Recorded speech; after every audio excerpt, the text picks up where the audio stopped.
Chapter 248. Well, so long as it doesn't affect me. Why should I care? Gustav threw it to the back of his mind as he continued his journey. Good thing that killing mixed bloods now gives me EXP. I don't have to bother hunting down only mixed breeds in another part of the ruins. A group of 6 moved about the place frantically. Jean, where the hell are you? Jean, how did she just disappear like that? It's been almost 10 hours. How are we supposed to find her, Angie? The group seemed to be looking for someone. Angie was among them.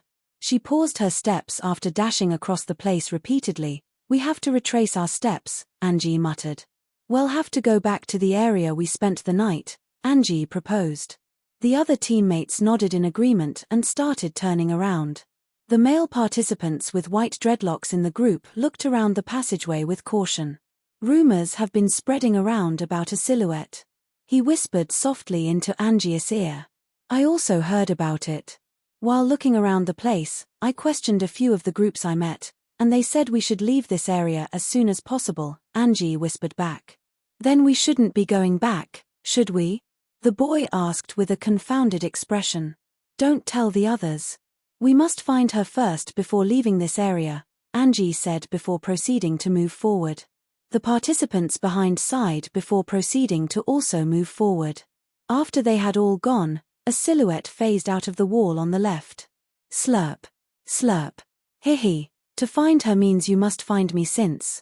She's already within me. Ha ha ha. The silhouette laughed while rubbing its belly area.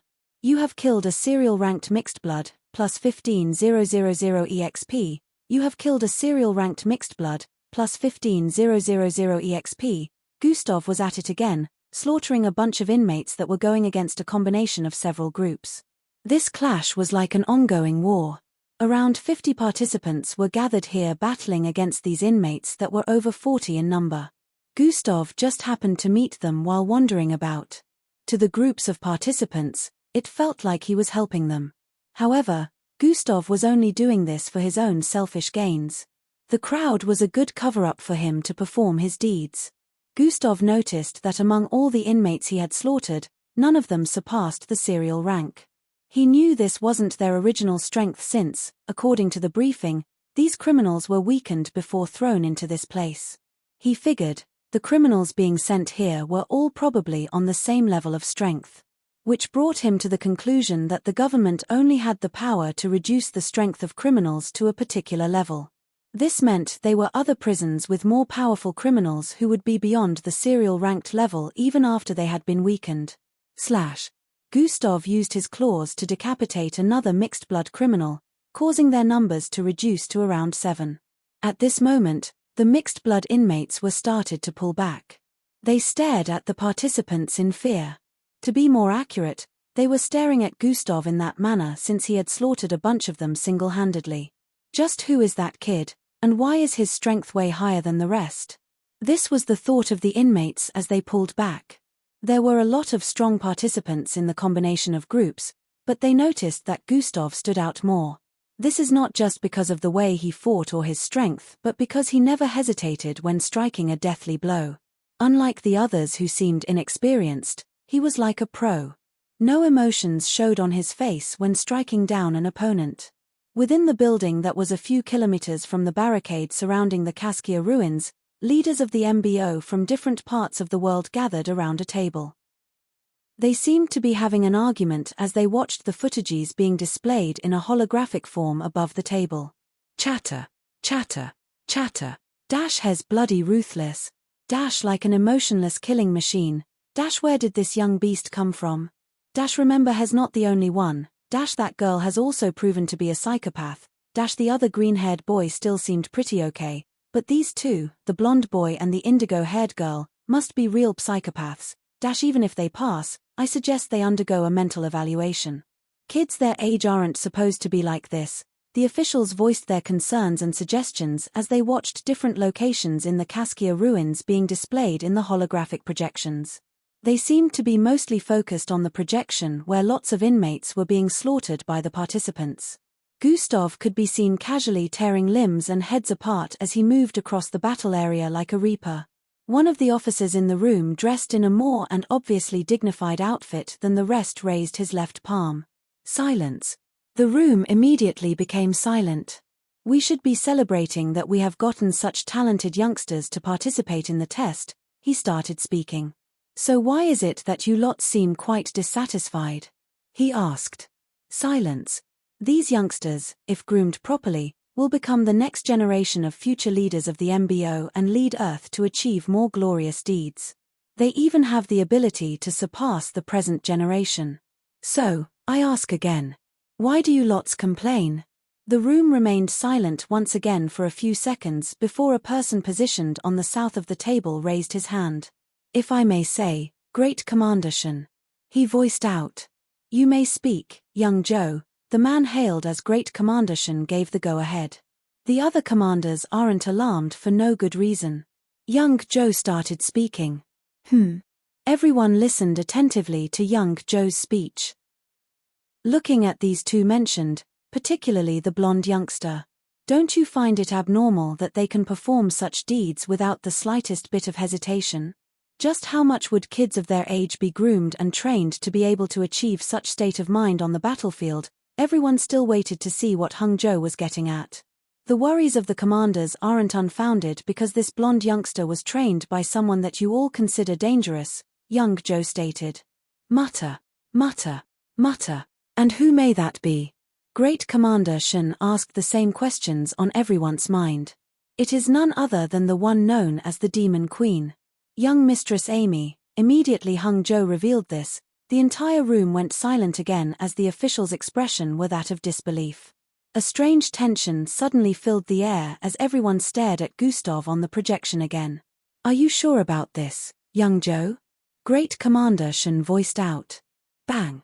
Gustav finally took care of the last inmate by smashing his skull with his feet after taking his bloodline.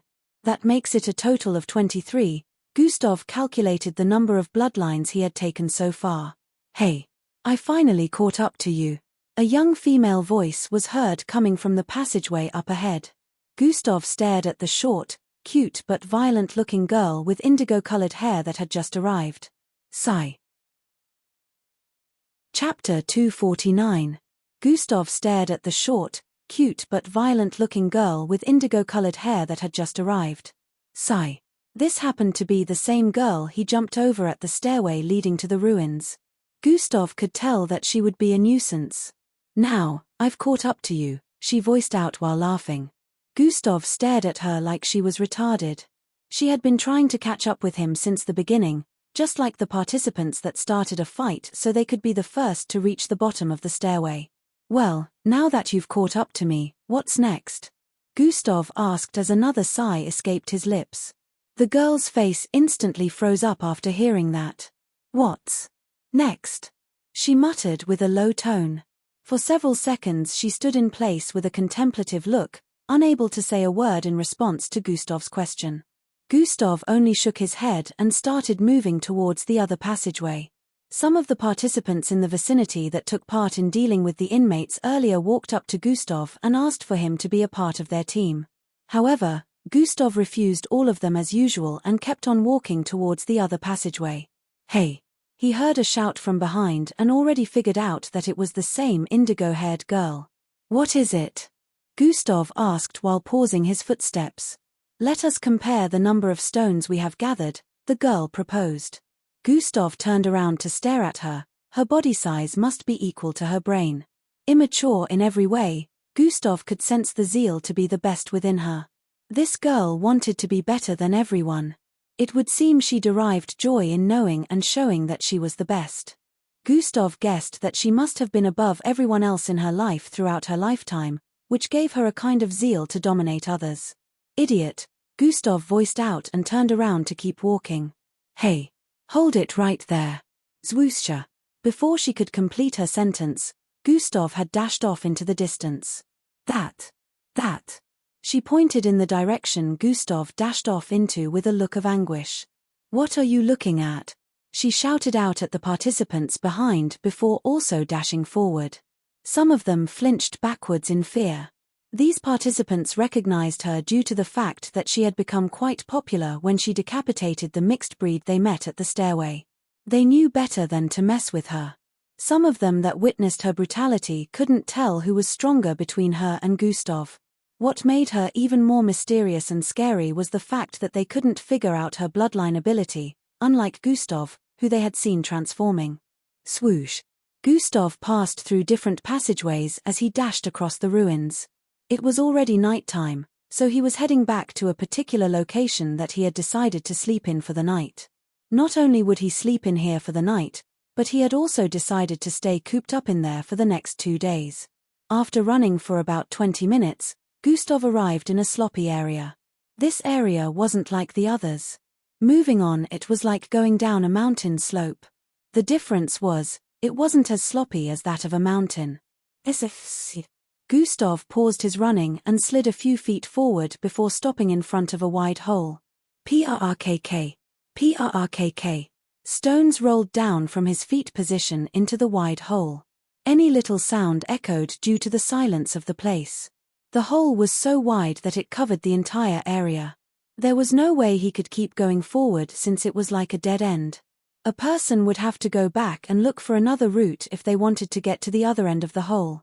It was so wide that it covered a radius of over 2,000 feet. The depth couldn't be seen since it was also very deep. From the view above, Gustav was like a dot compared to the size of this wide hole. Gustav squatted slightly before jumping into the hole. Swoosh! His body descended rapidly into the dark hole. God eyes have been activated. Gustav activated God eyes and looked down as he fell across the air. He could see the dark hole clearly as he fell. The bottom was too far down for God eyes to see, but the surroundings were visible. Rocks protruded from the sides of the wide hole in different areas. Some had plants growing on them, while others just looked normal. Some places had small holes. Gustav had been descending for about 30 seconds now, and he had descended more than 5,000 feet. He still kept descending without the intention of doing anything about it. It looked as if he was falling to his death. Swoosh! 6,000 feet. 7,000 feet. 8,000 feet. The moment he crossed 9,000 feet, Gustav activated an ability. Size manipulation has been activated. His body started increasing in length as he closed in on a particular hole in the wall about 600 feet below, towards his left. Swoosh! Gustav's body length continued increasing in size as he descended to that particular point. He was now the size of 2 trucks stacked upon one another. The instant Gustav's body descended to the height of the hole towards his left, he stretched out his left hand with intense speed. Clench! His hand reached out and grabbed the edge of the hole in the wall. Gustav's body stopped dropping at this point since he was holding his body weight up. He deactivated size manipulation and returned back to his original size before climbing up into the hole. Unlike the other holes within the walls of this place, this particular one was large enough. It was practically like a room due to its size. Gustav looked around. Only grasses growing out of the floor and rough, rock-like looking edges could be seen. The ceiling was also high enough. Gustav brought out a cube from his backpack and tapped on it. Zroyin. It unfolded and transformed into a tent-like house. Now I can start my experiments, but first I will cook, Gustav smiled as he walked in. Chapter 250. The ceiling was also high enough. Gustav brought out a cube from his backpack and tapped on it. Zroyin. It unfolded and transformed into a tent-like house. Now I can start my experiments, but first I will cook, Gustav smiled as he walked in. In a few minutes, the aroma of a delicious delicacy being cooked wafted across the surroundings. Some participants were either getting killed or fighting life and death battles, but Gustav was cooking and enjoying sweet delicacies. After having a good meal and putting some other things in place, Gustav decided to get down to business. He sat in a crossed-legged format within his tent-like structure and activated recreation. Recreation has been activated. Gustav felt hot on the inside after activating recreation. He remembered the first time he activated it, the same thing happened. He could feel every bloodline within him bubbling. Which bloodlines does host wish to combine? The system asked. Combine muscle enhancement and energy compression bloodlines, Gustav commanded internally. Host has decided to combine muscle enhancement and energy compression bloodlines, muscle enhancement plus energy compression, calculating compatibility rate, 0%, calculating compatibility rate, 17%, calculating compatibility rate, 37%. Gustav watched as the system calculated the compatibility rate. In a few seconds, it was done. Compatibility of combination is 64%. Does host still wish to combine these bloodlines? Yes, no, yes, Gustav answered. Unlike the last time where he got a notification saying the combination might be dangerous, this time seemed to be safer since he didn't get such notification. Combining muscle enhancement and energy compression, recalibrating bloodlines to their initial genetic form, combination process will begin, combination procedure, 0, 0-1%, 100%, estimated finish time, 6 hours. Gustav noticed that this time recreation wasn't going to take as long as the other time. I don't feel weird like the last time. Gustav also noticed this, however, he received a system notification in the next moment. Host body will undergo extreme temperature changes within the 6 hours time frame for bloodline recreation. Looks like I spoke too soon.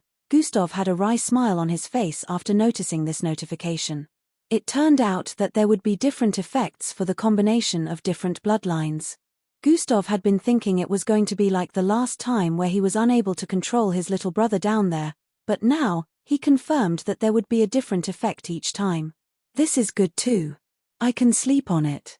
When I wake up, it will be done the next morning, and I can combine other bloodlines during the day. Gustav came to this conclusion before laying on his back. During the night, the effects of recreation kicked in. Sometimes Gustav's body would turn immensely hot that steam would be erupting from his skin. Even his clothes would be affected, and the entire tent would turn hot. Other times his skin would turn cold and pale white. Ice would start to appear on his skin due to this, causing him to start shivering. Gustav had thought he would get a good night rest and wake up the next morning to see the work done, but he was sorely mistaken. The whole 6 hours went by, and Gustav was unable to close his eyes even once. It's gonna be 2 long days. Gustav had a feeling he'd be unable to get a single ounce of sleep for the next 2 days. He had gotten 27 different bloodlines. He had combined 2, so he still had 25 left. He knew he wouldn't be able to perform recreation on every one of them, but the 2 days was enough time for him to research how recreation worked properly. He believed that he should have figured out a thing or two after about 6 to 7 tries. Recreation successful, B+ grade bloodline, overhaul has been created. Gustav checked the information immediately. Bloodlines, overhaul energy is generated inside the muscles that create a protective membrane that covers up the host's desired body part, protecting one from blasts. This proves that the bloodlines can transform into something different entirely after being merged, Gustav said internally as his face shone contemplation. Those were 2 grade C bloodlines. Now, let me try merging 2 grade B. Gustav was noting down the grades of the bloodlines he merged. All this was for research purposes so he would know how to combine bloodlines more effectively in the future. Gustav wasted no time in looking for 2 grade B bloodlines within him to use for recreation. In a few minutes, he had started combining another bloodline. Just as expected, he went through a different side effect. Still, this time wasn't as extreme as before since the compatibility rate was higher. Gustav bore the effect, and in about 6 to 7 hours, the recreation process was done. Gustav continued this till evening time. After successfully combining 3 bloodlines, Gustav was starting to understand some things about recreation. This time, a grade D and grade B, Gustav decided. Host has decided to combine chemical fingers and iced fox, calculating compatibility rate, to 100%, compatibility rate of combination is 57%. Does host wish to combine these bloodlines? Yes or no? Gustav had a feeling this was going to be low since the grades were up to a level apart. However, for research purposes, he still decided to agree to it. Combination procedure, 100%, estimated time, 6 hours. Host stats will be halved for the next 6 hours of recreation. Gustav suddenly felt his body weakening after this notification. Sigh. Something like this can happen too? Gustav muttered as he laid on the floor. He wasn't really bothered about it. In the next 6 hours, the recreation would be done. Something suddenly popped up in Gustav's mind. I totally forgot about that. Gustav remembered he was going to test out life signs tracking with God Eyes. He had saved a life sign of a female participant back then during the 4th phase and decided he would use her to test it out. God Eyes has been activated. Gustav activated God Eyes and recalled the life sign of the female participant. The instant Gustav recalled it, his eyes suddenly glowed a bright golden light. Life signs tracking has been activated. Gustav's sight changed, and the view that appeared in front of him was that of a different location entirely. What is this? Angie! Gustav instantly sat up as he noticed something, or rather someone in his line of sight. What in the world is that? Chapter 251. Gustav's sight changed, and the view that appeared in front of him was that of a different location entirely. What is this? Angie! Gustav instantly sat up as he noticed something, or rather someone in his line of sight. What in the world is that? Gustav could see Angie and a group of 4 going against a shadowy humanoid-looking creature. The creature would merge into structures, and the next time it appeared would be from another location.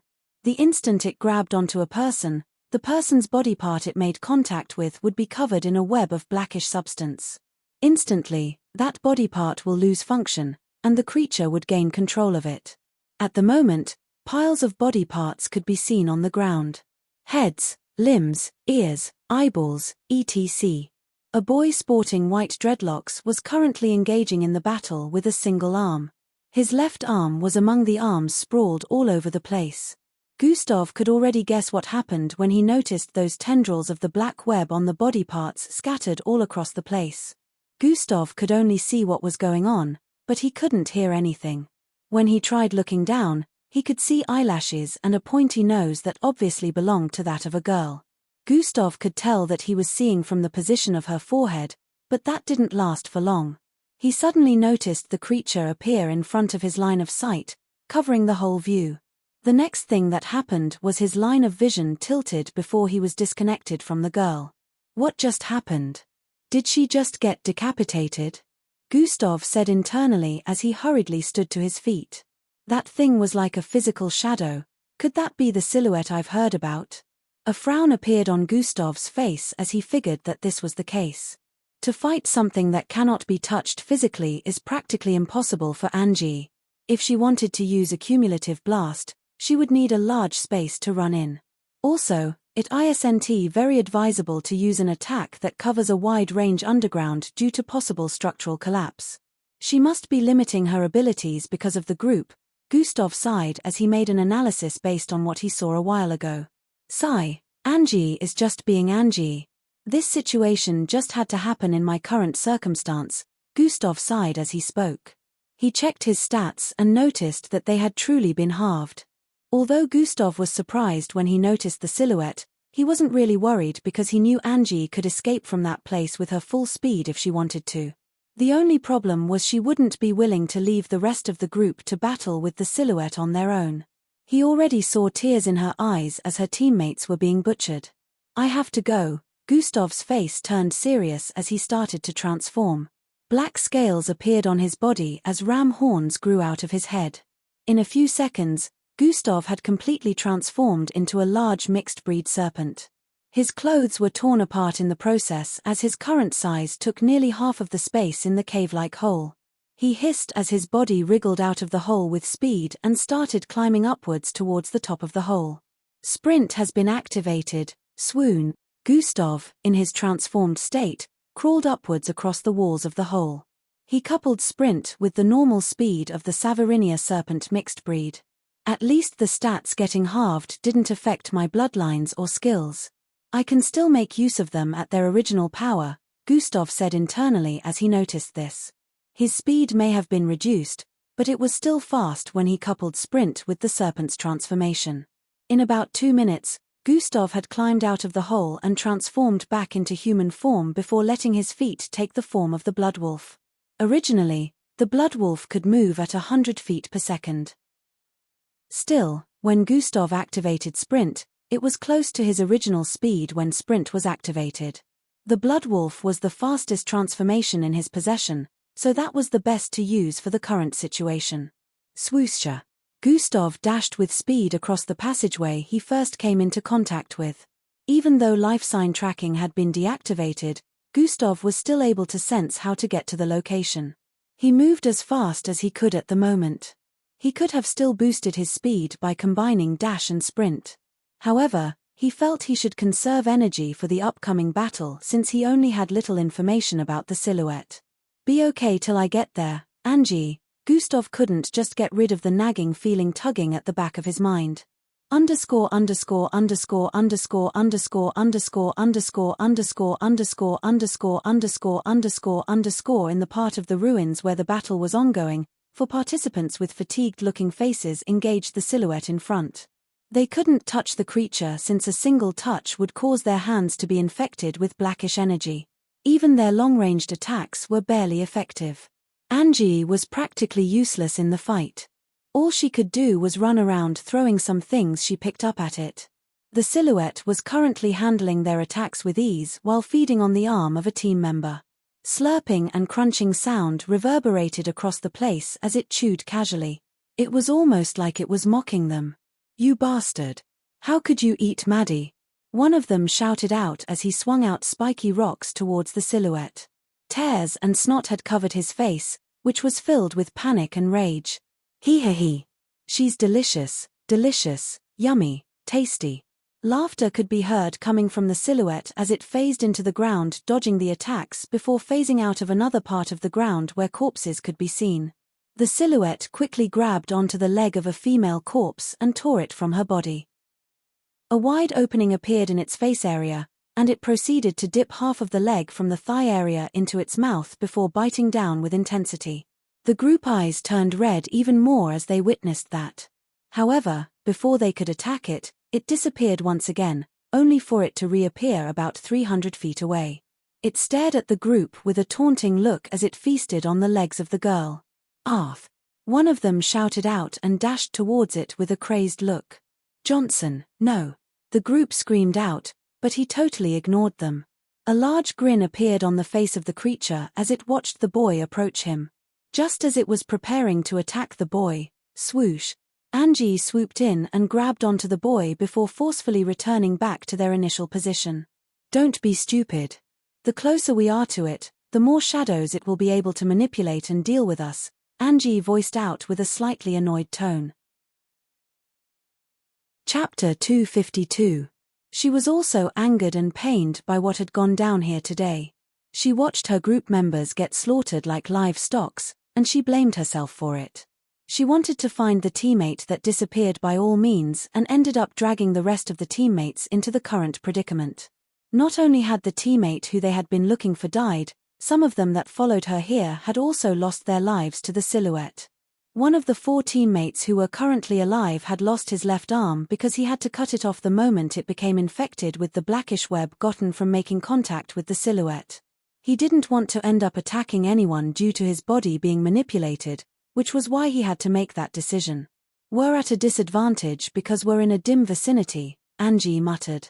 Angie and her teammates had been avoiding areas that had shadows cast over them because the silhouette was capable of manipulating that. This not only restricted their movement range but also affected their battle performance. Had the boy who Angie just saved moved a foot further, he would have stepped within the silhouette range of attack. A single strike was what the silhouette needed to end anyone's life. The silhouette just stood about 300 feet ahead, leaning on a pointy rock and munching on a leg while staring at the group in front. It didn't seem bothered, almost like it was sure these kids were incapable of causing it any issues. "You guys should go get help from other groups." "I have a plan," Angie proposed. The 3 beside her stared at her with a confused expression. "Aren't you coming with us?" the kid with white dreadlocks asked. "No, I have to stay here and stall it, or none of us will be able to leave here successfully," Angie replied. The boy thought about it and remembered that participants had been avoiding this area, particularly because of the rumors on the silhouette, so he knew it wouldn't be easy to find a group. Even if they did find a group, he wondered if they'd be willing to assist them in dealing with the silhouette. "No, That isn't an option. We're going to deal with it together, the kid voiced out. If we do that, we'll all die here. Like I said, I have a plan. If you all don't go, I can't execute it, Angie said. They stared at her with a contemplative expression. The other girl who had green-colored hair decided to say something. What are you planning? She asked. Something that will either knock that thing out or damage it severely. Don't worry, it'll be okay. It can't catch up to me, remember? Angie assured them. All right, well go and get help. Stay safe. The rest of the group finally agreed and started moving backward slowly. This particular area had 3 to 4 feet rocks protruding from different parts of the ground, which caused shadows to be cast almost everywhere. However, one of their teammates blasted apart a lot of them before he was taken down, which gave the participants a place where they could stand and be safe from the silhouette assaults. For some reason, it was unable to make use of living things' shadows, but it could use that of inanimate things. Angie fixed her eyes on the silhouette as her teammates moved to the back. They suddenly started running towards the passageway 1,000 feet behind. Angie kept watching the silhouette without moving. The silhouette didn't even act like they were trying to get away. It still continued eating body parts. In a few seconds, Angie's teammates were out of sight. Now it's just you and me, Angie voiced out with a tone of anguish as her eyebrows creased together. I'm going to have to use it. I don't care if I get buried here. I won't let this thing run amok slaughtering more innocents. Tears rolled down Angie's eyes as she came to this conclusion. He, the most delicious one has stayed behind. Slurp, now that the distractions are gone, I can enjoy you properly. The silhouette phased into the ground as those words were uttered. Zwoosh. Angie, too, had also dashed out. When the silhouette phased out of the ground a few feet towards the right from Angie's initial position, she had already disappeared. Swoosh. Another horn grew out of Angie's forehead as she started running in a circular format around the vicinity. Swoosh. The silhouette was extremely shocked as it stood in place, staring at the multiple afterimages circulating around it. It couldn't tell where Angie was at the moment due to her immense speed. Slurp even going to be more delicious. I can't wait to feast on him. The silhouette suddenly sensed something and paused its speech. Whitish energy started building around the afterimages it was seeing circulating around it. It could sense immense destructive energy from the whitish energy circulating around Angie. Zwoosh. Angie kept running around it, building up the destructive whitish force of energy surrounding her. The silhouette started phasing into the ground and appearing in different places trying to catch Angie's figure, but it was of no use. Bam! When it got too close, it was blasted aside by the force gathering around Angie. Impossible. This little one, it stared at Angie afterimages from its position in the middle. Angie had now gathered energy to the extent that the ground began to quake gently, and the rocks protruding from the ceiling started to crumble. Good, this is good. It will only make you more delicious. The large silhouette set of pointy teeth were revealed as it laughed. Angie frowned more as she dashed towards the silhouette with the purpose of releasing the gathered energy once she had closed in on it. The silhouette suddenly grinned again and slapped its hands on the ground. Pa! Dark energy suddenly spread from its position, and shadowy black tendrils shot out of every part of the ground. Swee-eye. Angie's legs were suddenly wrapped by these tendrils. Hair! Due to the tendrils suddenly hindering her movement and all the speed she had gathered, she found herself somersaulting forward. Angie's body spun severally in mid-air before slamming onto the wall on the side. Bang! The wall vibrated, and a large chunk of rock broke apart before falling on the lower part of her body. Kia! Angie screamed out in pain as a pointed part of the rock stabbed into her left thigh. Hehehe, I will enjoy tasting your meat, slurp. The silhouette voiced out as it approached Angie. It squatted and pulled the rock off her before lifting her. Let her go. A loud voice was heard from behind. Chapter 253. Hehehe, I will enjoy tasting your meat, slurp. The silhouette voiced out as it approached Angie. It squatted and pulled the rock off her before lifting her. Let her go. A loud voice was heard from behind. The silhouette's greyish tongue was only inches away from touching Angius' face when the shout was heard. The silhouette grin broadened. Yet another delicious one has appeared. Slurp. It made slurping sounds as it spoke and released Angius' neck from his grip. It turned around to see who had just arrived, not even bothering about Angie escaping since he knew her legs were in a damaged state at the moment. Two girls could be seen moving in her direction several hundred feet away. One of them had long white hair, a pretty face, and a tall figure, while the other was a green-skinned girl with a long brown tail. The girl with white hair was the one who shouted out earlier.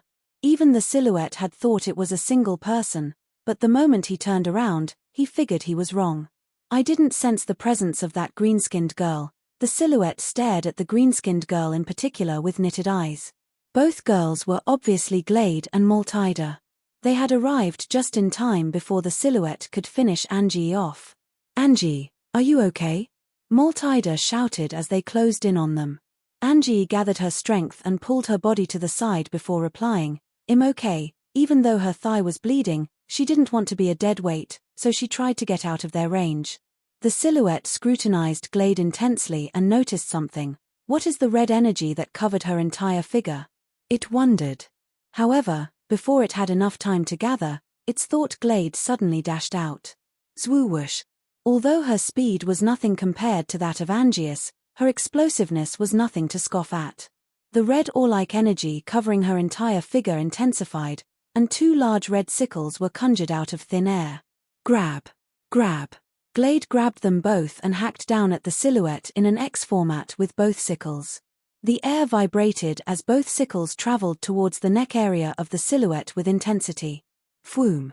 The silhouette bent backward to the extent that its back nearly made contact with the 3-foot pointy rock protruding from the ground behind him.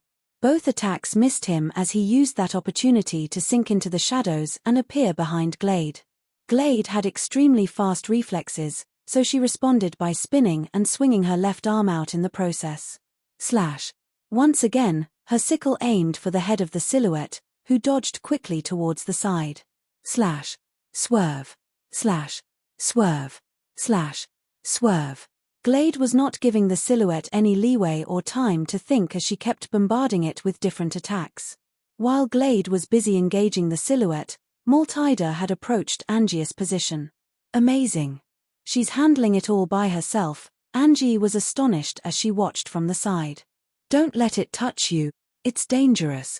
Angie voiced out with a tone of worry as she noticed the silhouette nearly grazed its fingers against Glade's arm as they battled. Come on, let's go. Maltida squatted as she helped Angie up. Angie held on to Maltida for support as they moved away from the battle range. When they got to the far end of the area where different passageways could be seen, Maltida kept taking her further. Maltida, you can leave me here. I'll take some healing meds. You should go help Glade out because she can't take on that silhouette by herself, Angie said while gesturing at a particular spot up front. However, for some reason, Maltida ignored her statement and kept moving forward. Maltida. Angie kept calling out to her, but Maltida ignored her and kept supporting Angius' movement as they entered the fourth passageway. Maltida, where are you taking me? Angie asked as they kept moving through the passageway. Maltida. Angie shouted out and pulled her arm from Maltida's grip. Plop. She fell to the ground and started making use of her hands to pulling her body backward. Maltida turned around to stare at Angie with glowing purple eyes. I know about your power, kid. You will be useful in helping me find what I want. A deep masculine but monotonous voice could be heard coming from Maltida's mouth as she spoke. What is with you? Maltida. What's happening? Angie crawled backward with all her might and even tried standing to her feet, but the intense pain in her thighs caused her to fall again. Spurt. Spurt. Due to her repeatedly trying to stand, more blood started spilling out from the injury on her thighs. Not understanding the situation and not wanting to be caught, Angie used the other leg, which wasn't as badly injured as the left, and started hopping. Maltida followed behind her with a frown. All this is futile. You shall come with me and become one of my loyal puppets, Maltida voiced out as she caught up with the leaping Angie. Grab. She grabbed Angius' neck from behind and lifted her with ease. Let us go, she said while turning Angie around and placing Angie on her right shoulder. Angie tried resisting by punching out with super speed. However, a silver panel appeared on Maltida's body when her fist made contact. This protected Maltida, rendering her punches futile. What is going on? Why is Maltida like this? It seems like she is being controlled by something. Angie's mind was in a state of disarray at the moment. If she's like this, then does that mean Glade is also? Angie's face shone panic as Maltida turned around to continue heading down the passageway. Just when Angie's mind was in a state of intense confusion and panic, a loud whooshing sound was heard coming from up ahead. Swoosh. Angie was the first to notice this since she was a speedster, but Maltida was slower. By the time she noticed it, a fist was already in front of her face. Chapter 254. Pa. A loud collision rang out, followed by a female body traveling in an arc across the air. Bang! Maltida's body slammed into the wall, and her eyes turned blurry. Still, she could partially see a familiar male figure in front of her. A silver covering could be seen on the left side of her face, which took the force of the punch. Gustav. Angie voiced out from the ground. Even with that amount of force, she didn't pass out. This proves that I have truly weakened. Gustav stared at his fist as he lowered it. He was using sprint, so, due to his speed, the force of his punch was multiplied by 4. Originally, that would be enough to nearly decapitate a mixed blood of Maltida's strength, but now that he had been weakened, it could only do this much. Are you okay? Gustav asked as he squatted in front of Angie. Angie's eyes were already watering as she stared at Gustav's face. She remembered everything she had gone through since the start of this phase. The deaths she had to witness and the decisions she made. Gustav. She didn't know where the strength came from as she jumped into his embrace. Gustav was a bit surprised by her action, but when he thought about the current situation, he had a vague idea of why she acted in this way. Gustav looked down at Angie's head resting on his chest and raised his hand before bringing it down on her hair. He gently caressed her silver and pink hair as his jaw made contact with her horns. It's all right. Everything is gonna be fine now. Gustav had never said these words before, but for some reason, he felt good saying it. Maybe that feeling of wanting to do heroic deeds was still there but just not present with everyone. Gustav noticed that Maltida had come back to her senses and was ready to attack him. So, he quickly found a spot and dropped Angie there. So, we finally meet. The same masculine voice was heard from Maltida's mouth as she spoke with a huge frown. Be careful. She's not in her right senses, Angie voiced out as Gustav approached Maltida. Thanks for stating the obvious, Angie. Anything else you'd like to add? Gustav said while standing several feet away from Maltida, who still had glowing purple eyes. Angie giggled lightly after hearing that. Just be careful. I think Glade is also the same way, Angie voiced out. Glade. Before Gustav could try and find out more, Maltida dashed forward as liquid-like silver started coating her entire body from head to toe. What exactly is wrong? I have to engage her first before making any assumptions, Gustav said internally as he also dashed forward. Maltida conjured a silver-like spear from her body and swung it at Gustav. Gustav swerved to the left, but the instant he dodged it, Maltida swung it towards the left with force. Zwoosh. Gustav straightened his left palm before sending it towards the side body of the spear. Palm strike has been activated. Bam! Gustav's palm slammed into the body of the spear, sending it flying from Maltida's hand. Swoon. Immediately his left palm made contact, he spun around and sent his right elbow out towards Maltida's face. Bam! Maltida blocked it with her right arm, but the force still caused her to slide backward by several feet. The instant she dropped her arm, which was currently blocking her sight since she used it in blocking Gustav's attack, she noticed the large brownish foot laced with sharp claws headed for her chest. Shiyuk. Silver-like spikes suddenly protruded from her body as Gustav's foot traveled in mid-air towards her chest. Gustav, who was in mid-air, was unable to stop his movement, so he quickly spun and sent his right foot hurling towards the left side of Maltida's face. Bam! Gustav's right leg slammed into Maltida's face, sending her flying towards the side. Swoosh! Gustav didn't wait for an instant. The moment his foot touched the ground, he dashed out again as his fist got covered with a layer of icicle-like covering. Bam! Bam! Bam! Bam! Bam! He repeatedly threw out fists at Maltida even though her body was still full of silver-like spikes. Each time his fist made contact, the spikes would be blasted apart, giving Gustav the chance to punch her silver covering. Maltida's silver covering was very hard and protected against every kind of attack. However, once Gustav started gaining the upper hand, throwing out punches repeatedly, he let his arm take the form of the mutated bull. His fist was also covered with the aerosilk from the killer pistol alien lifeform he took, along with atomic disintegration coating both his arms. Maltida's silver outer covering was riddled with holes in a few minutes. Bam! Swee-eye! Gustav's fist sent Maltida flying again before she slammed into the wall. Bang! Blurg! She spat out blood before sliding to the ground. Still, her eyes had a purplish glow even they had slightly dimmed. Interesting. Looks like the information my puppets have fed me was true, Maltida voiced out. What information? Gustav asked as he started walking towards Maltida. About your excellence. You are truly what I need. Maltida replied. What do you mean by that? Gustav asked with a confused expression. Ha ha ha, I have found the one. Surrender yourself to me, kid. Maltida shouted out while standing to her feet. Do you not see the situation you're in? Why would I surrender to you?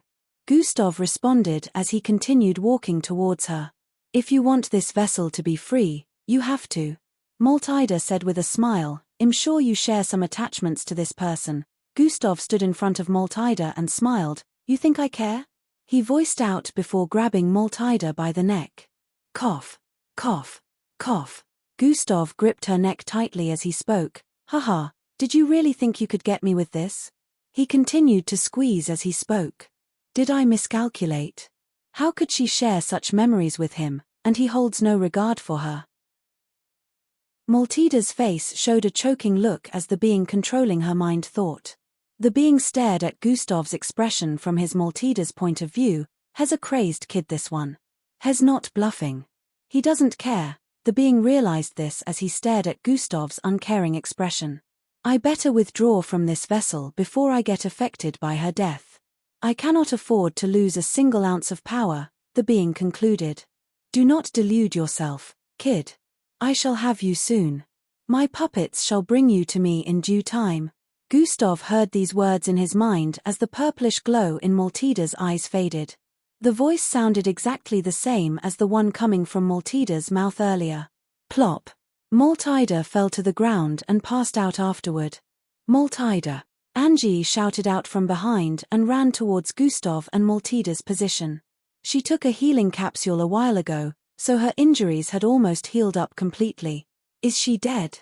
Angie asked while staring at the unconscious body of Maltida, which was still without any movement on the ground. Chapter 255. Is she dead?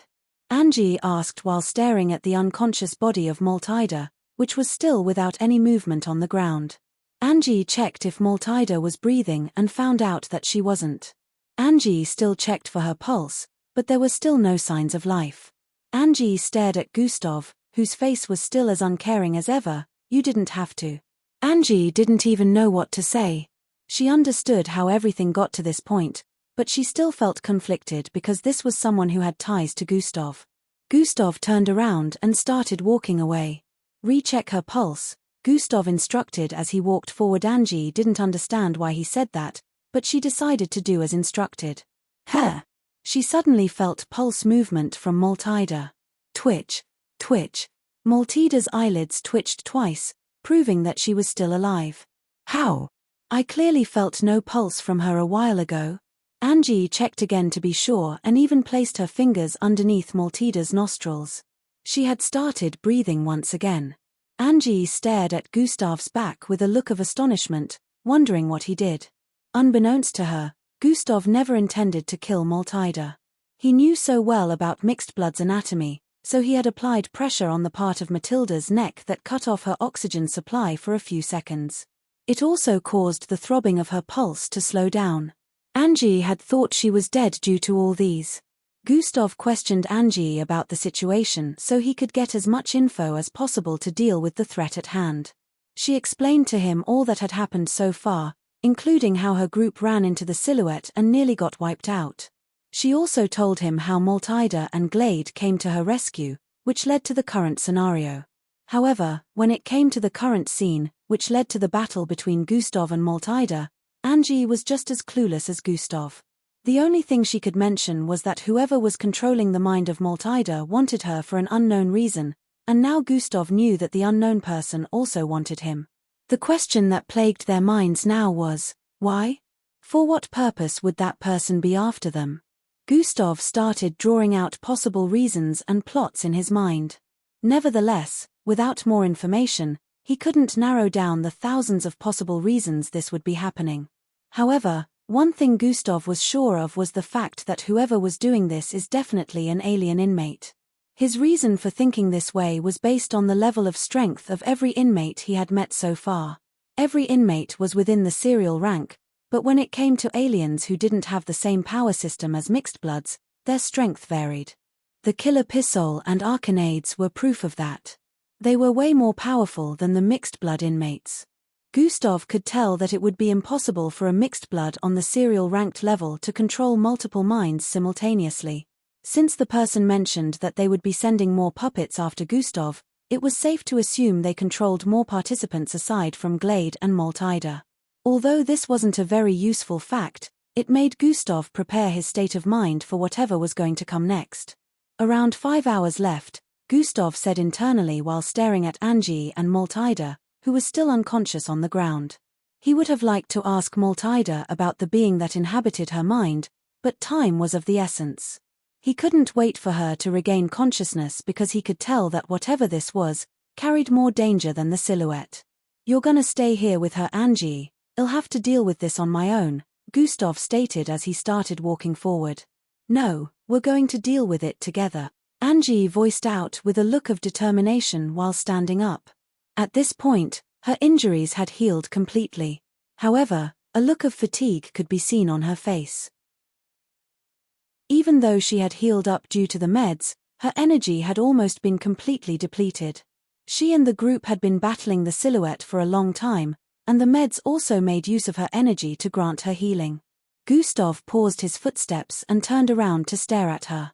"God eyes have been activated, it's not up for a debate," Gustav voiced out before turning around to keep moving.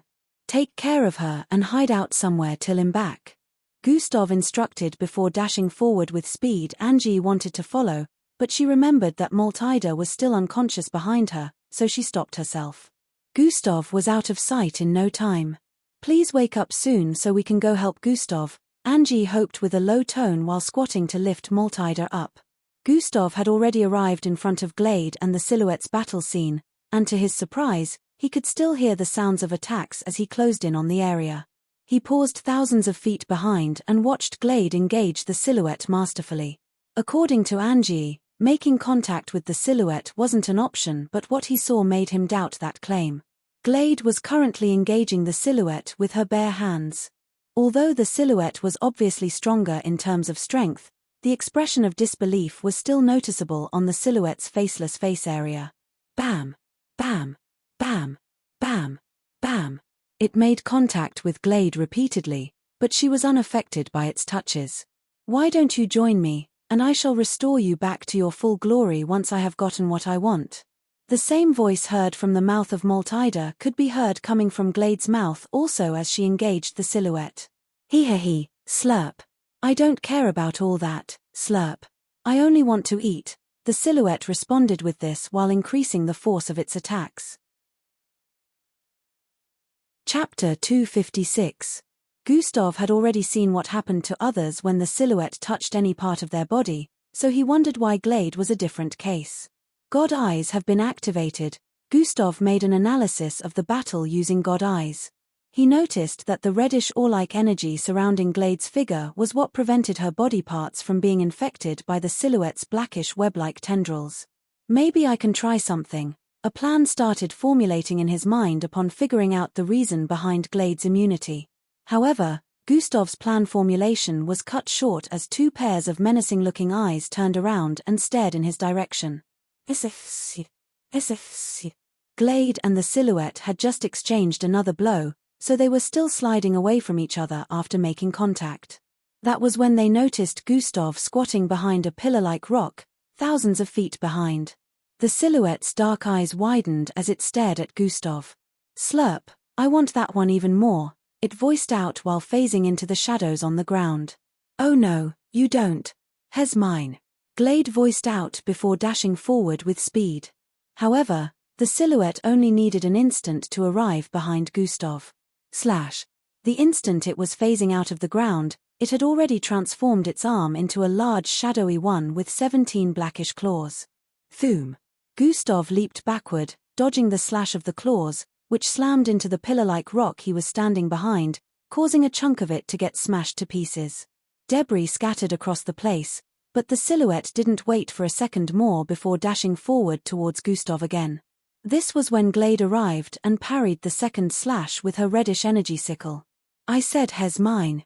You can have your pick of anyone else after joining me. The masculine monotonous voice could be heard coming from Glade's mouth once again as she and the silhouette pushed against each other. I want this one slurp. He tastes very delicious, the silhouette voiced out as dark tendrils shot out of the shadows surrounding them towards Gustav. Thoom. Gustav once again leaped upwards and spun, dodging some of the tendrils while activating atomic disintegration to cut through the ones he couldn't dodge. Bam!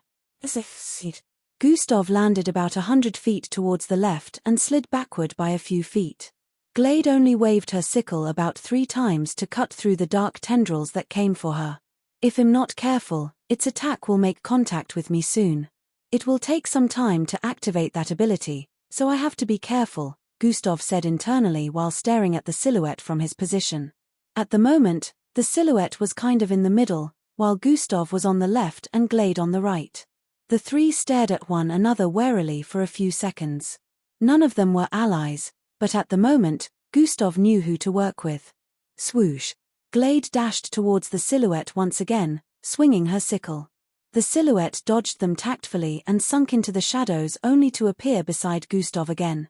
This time it reached out very fast and almost touched Gustav's neck. However, Gustav was able to evade his touch by a few centimeters and quickly countered by sending out a palm strike. Swoosh. Silver-like energy covered his palm as it traveled towards the shoulder area of the silhouette. Fwoom. Gustav's palm passed through thin air as the silhouette disappeared again and appeared on his right. Slurp. Gustav heard the slurping and tried turning around as fast as possible to counter.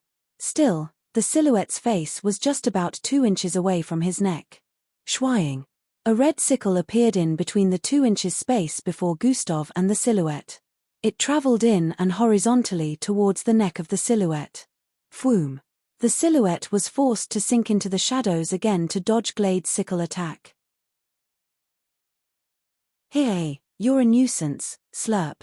What happened to giving me everything I wanted? The silhouette who appeared on the far east voiced out. This one is off limits. I shall have him for myself. Glade voiced out. You can have the others. I want to taste this one, or we can each take a portion of him. Slurp. The silhouette responded with this. Keep talking like I'm not right here, Gustav stated with a slightly offended tone from the side. Unknown to both of them, he was building his energy internally in accordance with his plan. This isn't up for debate. He is mine. Glade totally ignored Gustav's statement and shouted out to the silhouette. Slurp. Not if I have him first, the silhouette voiced out as it clasped its hands together. Fueru. Darkness suddenly started spreading out of its body. Carpet of darkness. The silhouette voiced out as it stomped its right foot on the ground. The shadows in the vicinity suddenly started swirling and expanding. Zuzoon. In a few seconds, on the ground, a radius of over 7,000 feet had been covered in darkness. You can only escape from this if you have flight ability, but even with that, hey, slurp. The silhouette made another slurping sound as it spoke. Gustav wanted to take a step forward when large black arms suddenly shot out of the ground from his right and left sides. The palms of both hands were so big that their height was comparable to the pillar-like rock Gustav was hiding behind earlier. Glade's eyes widened as she saw it and dashed forward with all her might. Gustav also leaped upwards to dodge the concentration area, but before they could move further than a foot. Clasp. Both hands clasped together with immense speed and force, covering Gustav's figure in an instant. Bam! No! Glade shouted out with a look of fury. It was still suspended in mid-air, but with the amount of force at which both palms clasped together, all his bones would have been broken and would have probably turned into mincemeat by now. Chapter 257. It was still suspended in mid-air, but with the amount of force at which both palms clasped together, all his bones would have been broken and probably turned into mincemeat. Here, he's mine now. Even if you want him, you can't get him because every part of his body will belong to me, the silhouette laughed while speaking. You idiot. I could have become powerful enough to grant you freedom and give you the opportunity to leave this hole. Glade voiced out with a tone of anguish while staring at the silhouette. Hehe, you better mind how you speak to me. He is in my hands. The silhouette paused as it sensed something. Rays of bright yellow light started to shoot out of the palms. Holes appeared in different spots on the dark palms, and more rays of light shot out of them. Phoom. The arms were suddenly blasted apart as Gustav's figure floated in mid-air while being surrounded by flames for a few seconds before landing on the ground. Bam! His glowing figure drove the darkness in the vicinity away. His upper body was covered in a long coat of burning yellow flames. In contrast, his lower half was covered in silver-colored energy. Gustav smiled as he stared at the silhouette, who was slowly taking steps backwards. Let's see you try to touch me now, he voiced out with a confident look. Gustav activated his new bloodline, coat of flames, while also using atomic disintegration to cover parts of his body that were still exposed. This was the reason why he had to build energy, because he was using the technique he got from the system 2 months back. Energy distribution. If he wanted to use atomic disintegration to cover his entire body, it would take up so much energy, and he would be drained in a matter of seconds. This was why he decided to use a coat of flames, since that one was a more natural ability from the bloodline. It wouldn't take up much energy compared to using atomic disintegration. Now that I can finally touch you, how about we go again? Swoosh. Gustav hadn't finished speaking before his figure disappeared from that spot and appeared in front of the silhouette. Hehe, don't get cocky just because you became a glowing stick slurp. The silhouette voiced out and slashed at him. Gustav's claws were also traveling towards him. Gustav swerved and dodged the claws while his attack kept traveling forward. Bam! The silhouette accurately grabbed hold of his arm and turned around to swing Gustav away. Gustav's body traveled across the air, with his back facing the pillar-like wall up ahead. Just when he was inches away, he suddenly spun in midair and landed both feet on the pillar-like rock. Phoom! He pushed out both legs, using the rock to push himself forward. Swoon! Gustav somersaulted in midair and brought down his extended right leg on the head of the silhouette. The silhouette was unable to phase into the shadows due to Gustav's coat of flames that drove all the shadows away. Grab! It was able to grab onto Gustav's leg before it slammed into his head. Crumble! The ground underneath cracked due to the intense force, and the silhouette growled slightly in pain. Swee! Out of nowhere, a sickle came slicing through the air. Bam! It slammed into the shoulder of the silhouette, causing it to shriek in pain as it nearly tore off its entire left arm. As the silhouette was sent crashing forward, Gustav landed on his feet and activated combination. Sprint plus dash, swoosh. Gustav was finally able to use the speed that was a little bit faster than his original using sprint. His body traveled forward with speed while his left arm swung forward towards the left shoulder area of the silhouette. Slash. Pre-Uic. The silhouette's left arm was finally severed from its shoulder, and black blood started flowing out of it. Giarchi. The silhouette growled in pain as it slammed into the wall on the other side due to Gustav's added force. Gustav quickly deactivated combination so as not to use up more energy than he already had. The instant the silhouette slammed into the wall, it sank into the shadows again. Gustav didn't move too close to it, so that place had some shadows. Gustav only stood in position and smiled. "You can't get away. Haven't you sensed it already?" The instant those words were uttered, a figure fell from the top of the ceiling area on the west side. Bam! It was the silhouette. Cough. Cough. It coughed out droplets of yellow liquid from its mouth repeatedly. When the yellowish liquid made contact with the ground, a sizzling sound was heard. "What is this? What's happening?" Cough. Cough. It kept coughing out the yellow liquid as it spoke. It could feel its body getting weaker, and glowing yellowish scalds began to appear on different parts of its figure. "I poisoned you. I didn't really know how this poison works since this is the first time for me, but hey, you turned out to be a good specimen. I can't seem to hear those slurping sounds anymore." Gustav laughed lightly as he approached the silhouette. The silhouette forcefully pushed itself up and tried to escape by moving closer to areas with shadow. However, Gustav closed in on him, making that impossible. Swoosh! Gustav dashed forward and slashed at the silhouette, who quickly turned around and parried with its right arm. Slash! Gustav's claws smoothly cut through it, causing the silhouette to become limbless. It growled out in pain again as it lost its second arm. "I can heal back if only I reach the darkness," the silhouette thought as it turned around to run. Still, the moment it did that, Gustav threw out his right fist coated in flames and silver-colored energy. Bam! Plush! Gustav's fist penetrated through the back of the silhouette and came out through the front of its chest. It was still blazing with flames burning through the chest of the silhouette.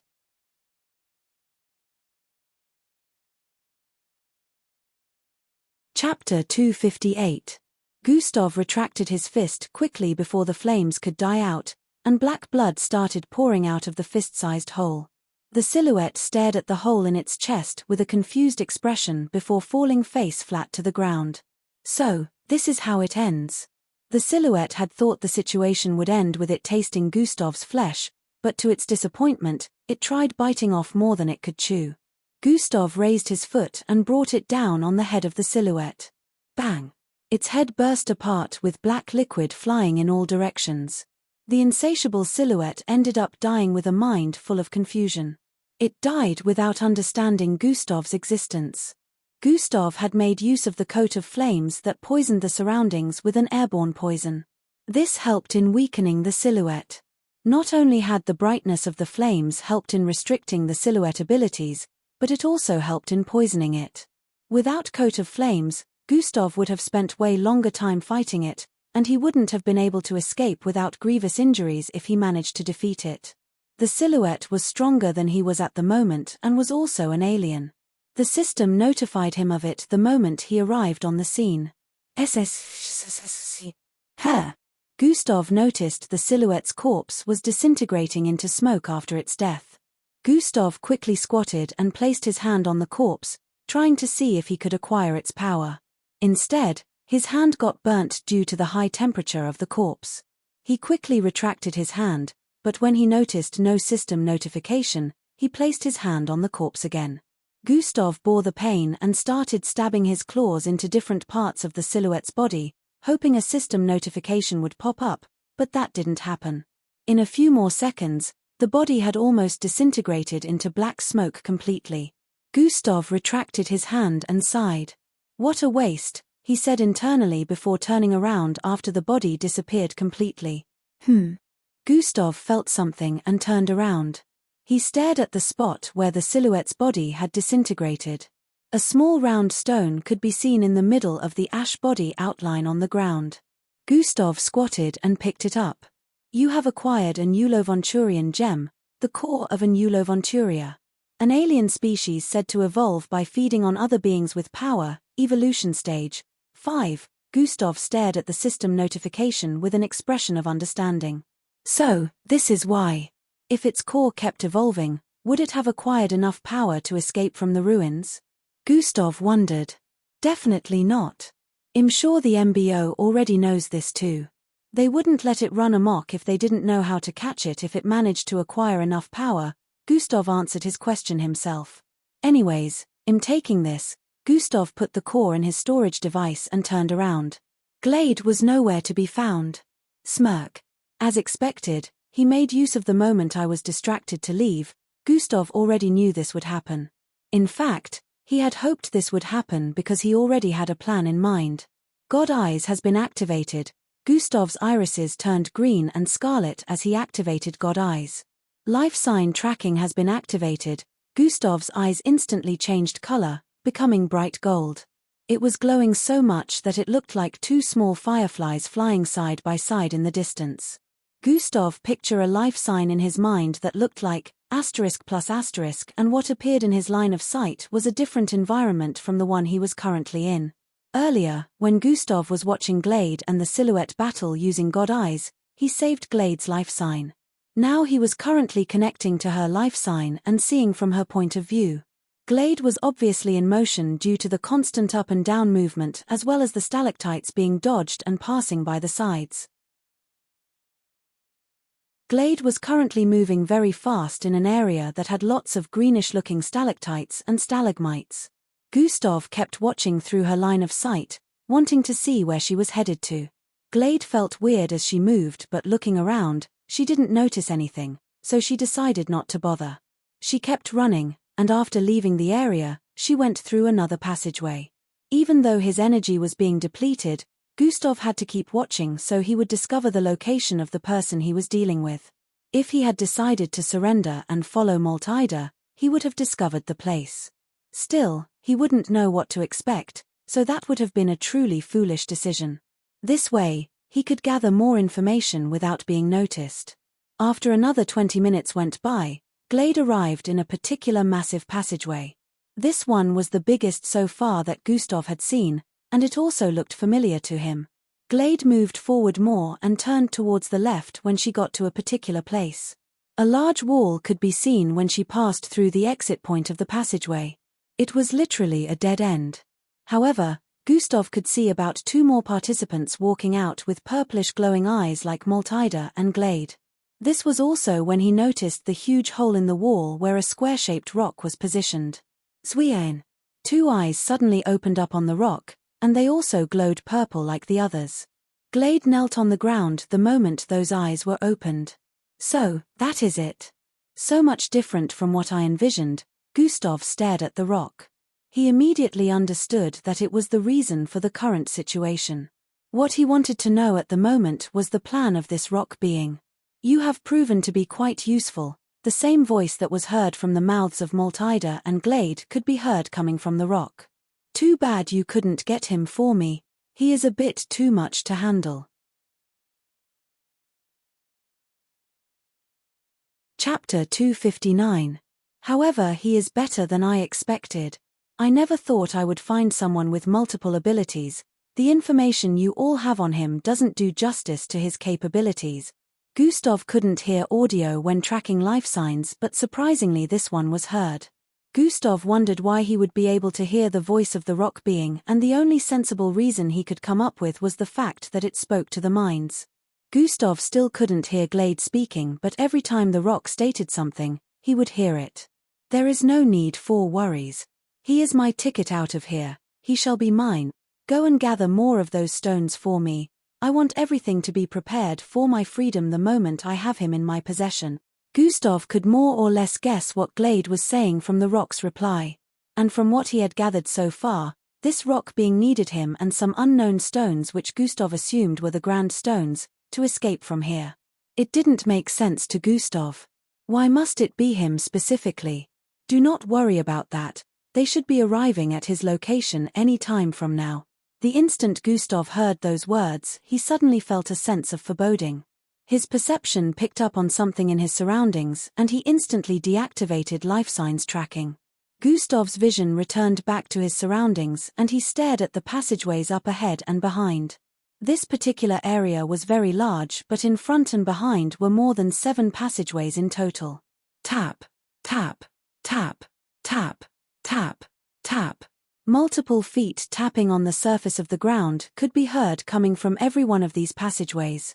It was obvious that a crowd of people were headed this way. 7, 12, 19, 22, 29. Gustav made use of his great hearing ability to count the number of people headed this way. They hadn't entered his range of perception, so he could only use his hearing. So many. Gustav could already tell that they were coming for him. The instant one of them entered his range of perception, he scanned them with his senses and confirmed that they were indeed participants.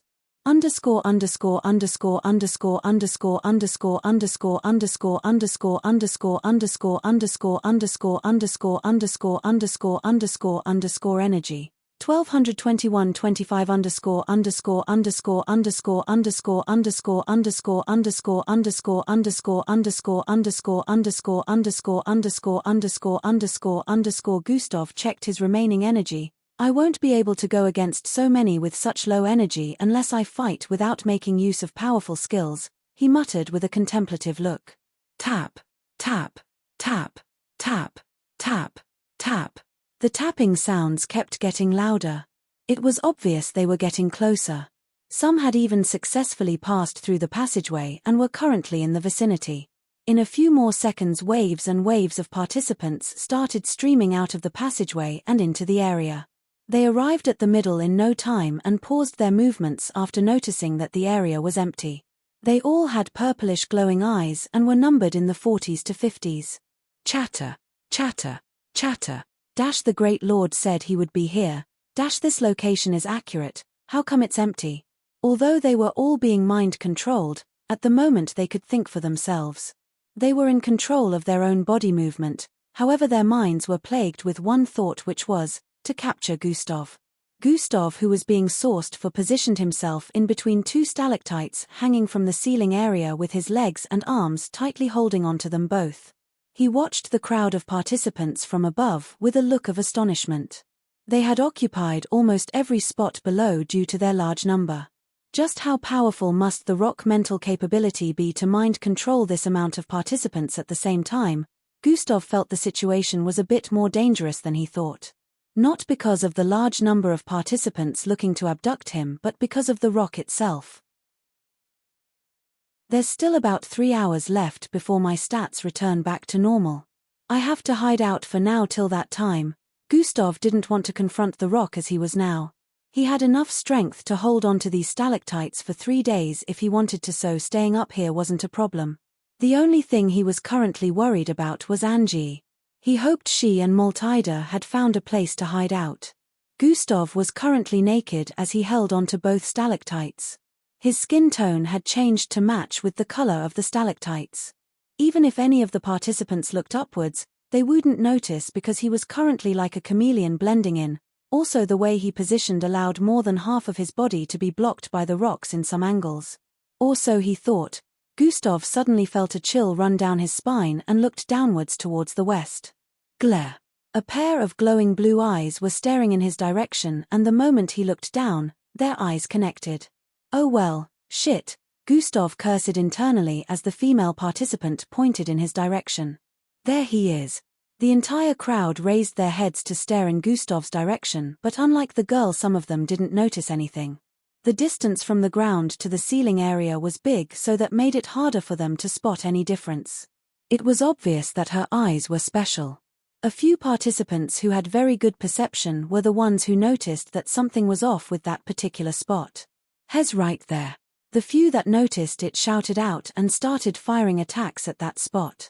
Underscore underscore underscore underscore underscore underscore underscore underscore underscore underscore. In the secluded room where dignitaries gathered to watch the performance of the participants as well as converse about the observations gathered from seeing them perform, the room was currently giving off a somber vibe. The MBO higher-ups watched the projections in front with slightly confused expressions. The participants are going after one another now, ambushing others to steal grandstones, however it doesn't look natural in any way, one of them voiced out. Chapter 260. The ones we've seen so far had purplish glowing eyes and after a successful ambush head towards the same direction. Too bad we cannot observe them further due to transmission interference, but obviously there's something at play here, another one of them voiced out again. I suspect a mind control, but our database doesn't mention anyone with that ability among the inmates. Participants with mind control related ability will not be able to perform on such a scale. Can you see that they are all headed towards a particular direction of the ruins in massive numbers? Everyone stared at the projections and observed that this was truly the case. About 4 different projections showed participants with purplish glowing eyes moving in groups in different locations through passageways. When the map of the ruins were displayed, it could be seen that they were all truly headed in the same direction, encircling it from different pathways like they were trying to trap something. They watched the projections and instructed the AIS controlling the invisible cams to follow the participants. However, the further they went, the worse the transmission became. It would seem that the area they were headed for had a higher concentration of energy. I suggest we send a person down there to investigate these strange occurrences. We cannot interfere with the test phase. We have to let them handle whatever situations may arise within by themselves. That is how we can know if they truly belong here. And what happens if the situation is beyond their capability? The research team has properly investigated the ruins before the start of the 5th phase, so I believe candidates with potential should be able to handle it. The higher-ups argued back and forth on the decision to make about the current situation. Great Commander Shun had a contemplative look on his face as he leaned forward and placed his hands that were clasped together on the table. I agree with them, Great Commander Shun. We could send someone in with the command to not interfere. Young Joe finally picked his side. Great Commander Shun still sat with a contemplative expression on his face. The room turned silent because they could tell that he was about to make a critical decision. Those 4 geezers left observation of the last phase to me without any plans of attending. Now I have to make all the decisions myself. Great Commander Shun gave a low sigh as he thought. We shall send in an official to go in and observe the happenings with the command to not interfere. The official will only interfere if the danger of the situation is beyond the level that the participants can handle, Great Commander Shun voiced out. The official will infiltrate the ruins as a new inmate. The only issue now is who to send, Grand Commander Shun added. Well, Great Commander Shun, I have someone in mind, young Joe said with a straight face, but internally he was grinning. This way, his secrets will be revealed to me, Young thought. Oh, and who would that be, young Joe? Great Commander Shun asked while running his fingers through his yellow beards. His N. Before young Joe could complete his sentence, a loud sound of collision was heard. Bang! The door was blasted to the side by a foot. A blue-colored female shoe with heels was the first thing that was noticed since it was responsible for blasting the door to the side. Step, step, step, step. A lady with beautiful ash-colored hair and an aloof expression walked in. She was dressed in a knee-length red gown with a long green jacket draped around her shoulders. This person happened to be Miss Amy. What is she doing here? This was the thought of everyone as she walked in. I'm so sorry, sirs, Mars, she got in before I was able to stop her. A male official ran in behind her, begging.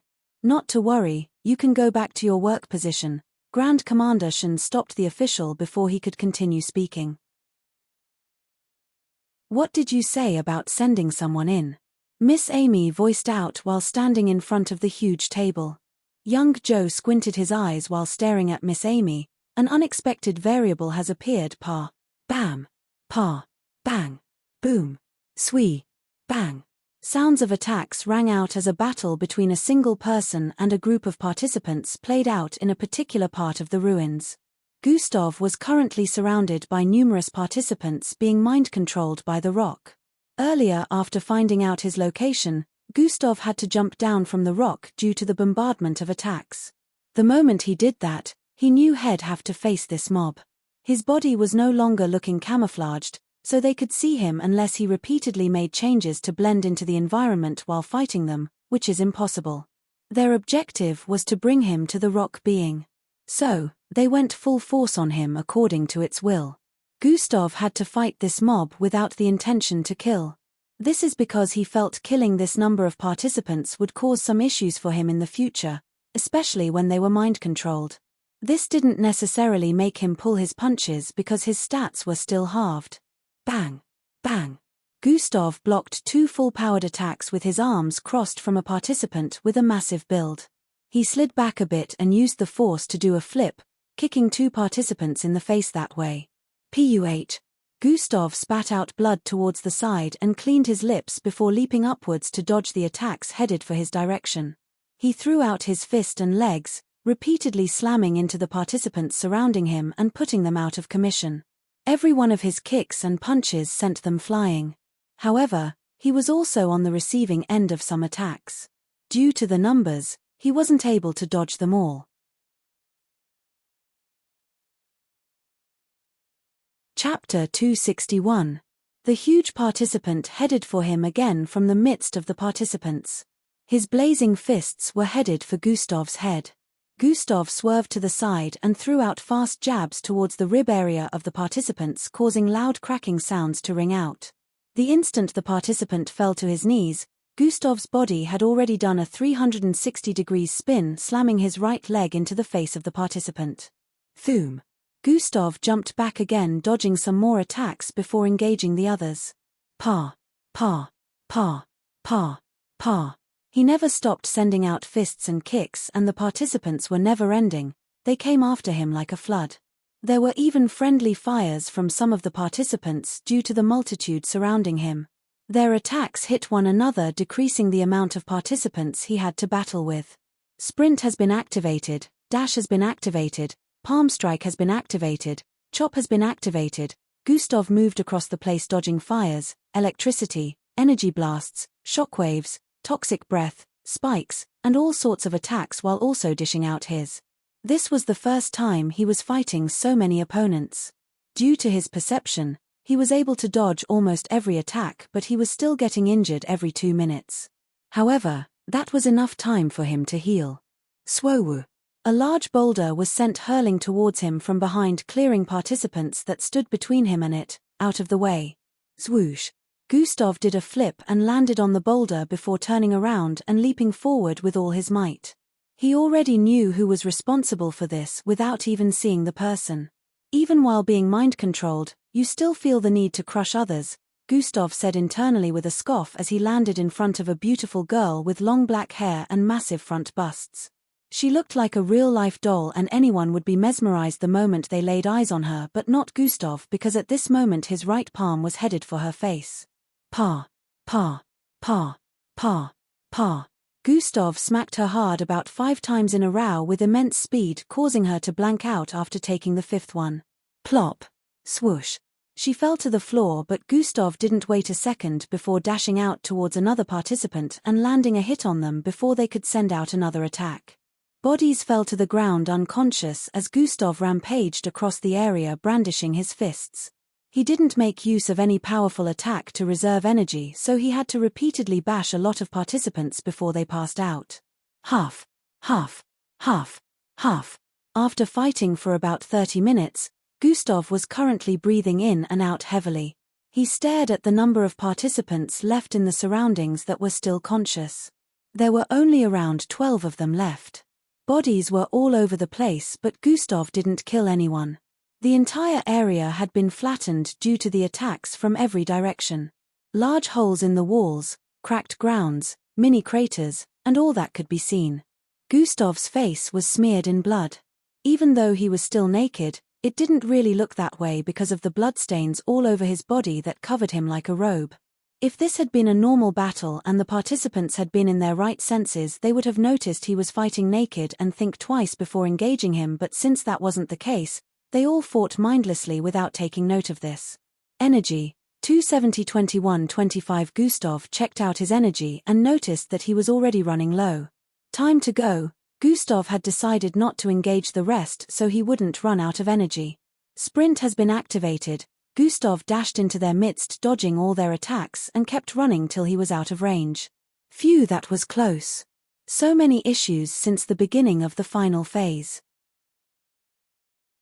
Good thing tomorrow is the last day, Gustav said internally with a look of relief as he dashed into one of the passageways. At this time, it was already late in the night. Gustav still had around 2 hours left before his stats would return to normal. He planned to hide out till then. His energy points were also halved as well as his level and EXP. If not for his battle experiences, he would have been beaten up by the mob and taken away already. Swoosh. As Gustav closed in on the exit of the passageway, he suddenly sensed something. A very sinister and dark presence coming from the distance ahead. Phoom. The next instant after he sensed that was also when he noticed a silhouette appear in front of him. It looked like it appeared, but it was actually just too fast for Gustav to fully follow it with his eyes. By the time Gustav properly saw the figure, a palm was already headed for his chest. It sounded like the air was being ripped apart as the palm headed with full force towards Gustav's chest. It was way too fast, and at his current speed, Gustav could only see a blur. However, due to reflex action, he still placed his arms in front of his chest in an X format. Bang! The instant the palm collided with his arms, Gustav felt like he was hit with the force of two moving trains. His figure was sent flying across the air as a light bone-cracking sound rang out.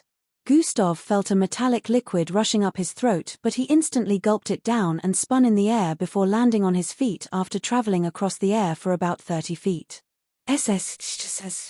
Due to the remnant force, he still slid back by a few feet more before his body stabilized. Gustav's arms felt a bit numb due to the strength behind the attack, so he rotated his arms to get rid of the numbness.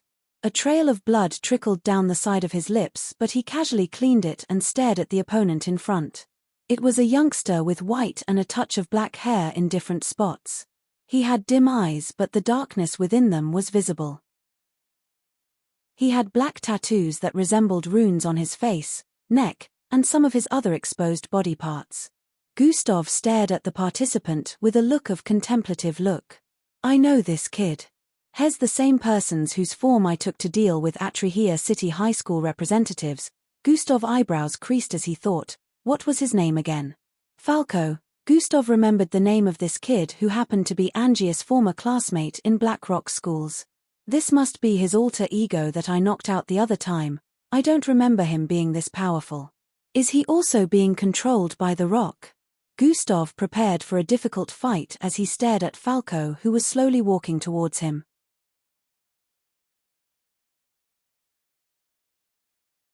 Chapter 262. This must be his alter ego that I knocked out the other time. I don't remember him being this powerful. Is he also being controlled by the rock? Gustav prepared for a difficult fight as he stared at Falco, who was slowly walking towards him. Gustav could remember knocking Falco out twice when he met him in the bathroom. At that time, Gustav wasn't even aware of Falco's alter ego. So, it took him by surprise when he knocked Falco out repeatedly before he could attack. In that brief time, Gustav had noticed the difference between the two. Now Gustav felt he might have just gotten lucky at that time because the alter ego hadn't stabilized himself before Gustav struck again. Falco approached Gustav with a frown on his face. I could hardly see his movements earlier. His speed is almost comparable to my original, Gustav said internally as he pushed his perception to the limit, trying to capture every single movement around him. His plan was to read the moves of Falco as they battled so he would be able to dodge them in a timely manner, even though Falco was currently faster than he was. Falco paused his footsteps after arriving 15 feet in front of Gustav. He stared at Gustav angrily, like he had a personal vendetta against him. You. I will return the favor, Falco voiced out before dashing forward. Swoosh. Return the favor? Gustav didn't get the chance to unravel the meaning of that statement before Falco arrived in front of him with an outstretched hand. Gustav, spreading his perception to the max, already used Falco muscle movement to predict where the attack was headed and swerved to the right. He was able to dodge Falco's thrust by only half a centimeter. SCC. A small cut appeared on his right cheek due to the shockwaves from the palm. Falco didn't waste time before thrusting out his left palm also. Swerve. Gustav swerved again, dodging that, and it became a game of thrust and dodge between them. Gustav was always moving out of the way before Falco thrust his arms out. If not for that, he would have been pierced through by now.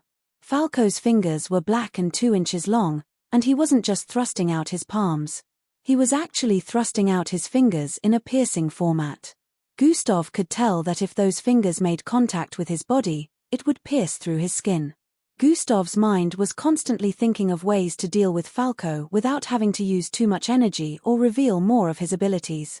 They were currently engaging each other in a passageway, so the harmful energy from the mining crystal was not too dense.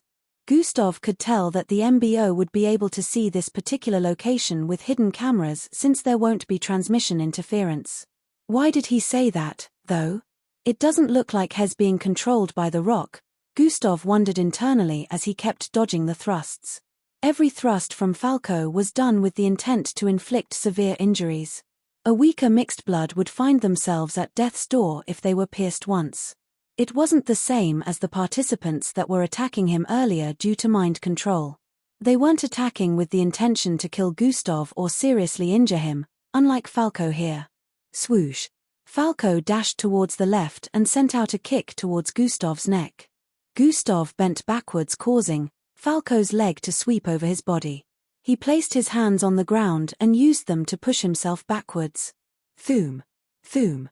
Gustav jumped backwards twice to distance himself from Falco. I don't have time for this. Gustav was trying to get as far away from this place as possible, but due to this, he was being delayed. Now that he knew Falco's alter ego wasn't being controlled, he decided to try and reason with him. Why are you doing this? Gustav asked just as Falco was about to dash out again. Are you trying to play dumb right now? Did you think I wouldn't be able to recognize you again because you've changed a little? Falco said with a tone of annoyance. Gustav exclaimed. This is payback. I will not accept being knocked out by a lesser being. Falco voiced out before dashing out once again. This time he moved faster than before. He arrived in front of Gustav again and swung out his fingers. Gustav swerved to the side, but suddenly dark energy resembling a scythe's blade was created from the swing. Threhi. Gustav wasn't able to escape the full range of the dark scythe blade and his left arm was slashed by the edge of the blade. Bang! The dark energy blade slammed into the ground behind Gustav and a 3 meters wide crevice was created with cracks surrounding it. A 3 inches gash appeared on Gustav's left arm with blood dripping out. Ooah! Gustav growled with a look of pain as he spun and swung out his feet in response. However, Falco was quick to dodge and swerved towards Gustav back to send out another attack. KRHHKKKK. Icicle-like covering appeared on Gustav's back as the attack connected, slamming into his back. Gustav was sent flying due to the force. However, he wasn't injured. Falco dashed forward and appeared in front of him again. Swing. Falco swung his foot towards Gustav's face. Grab. Gustav grabbed onto Falco's feet tightly but was still thrown to the side by the force of Falco's kick. He lost his balance and was falling towards the ground, but it would seem that Falco still wasn't done with him. Swee. 2 fingers were headed for his eyes. You will lose your eyes for making a fool out of me, Falco voiced. Gustav gritted his teeth as he noticed the fingers 2 centimeters away from his eyes. Gravitational displacement has been activated, 100 EP, damn it, I had to resort to this, Gustav said as he activated gravitational displacement. The force of gravity around Gustav suddenly changed, and his body descended faster, causing Falco's fingers to pierce into his hair. Scruffles of Gustav's hair were sliced off due to that. Chapter 263. Scruffles of Gustav's hair were sliced off due to that.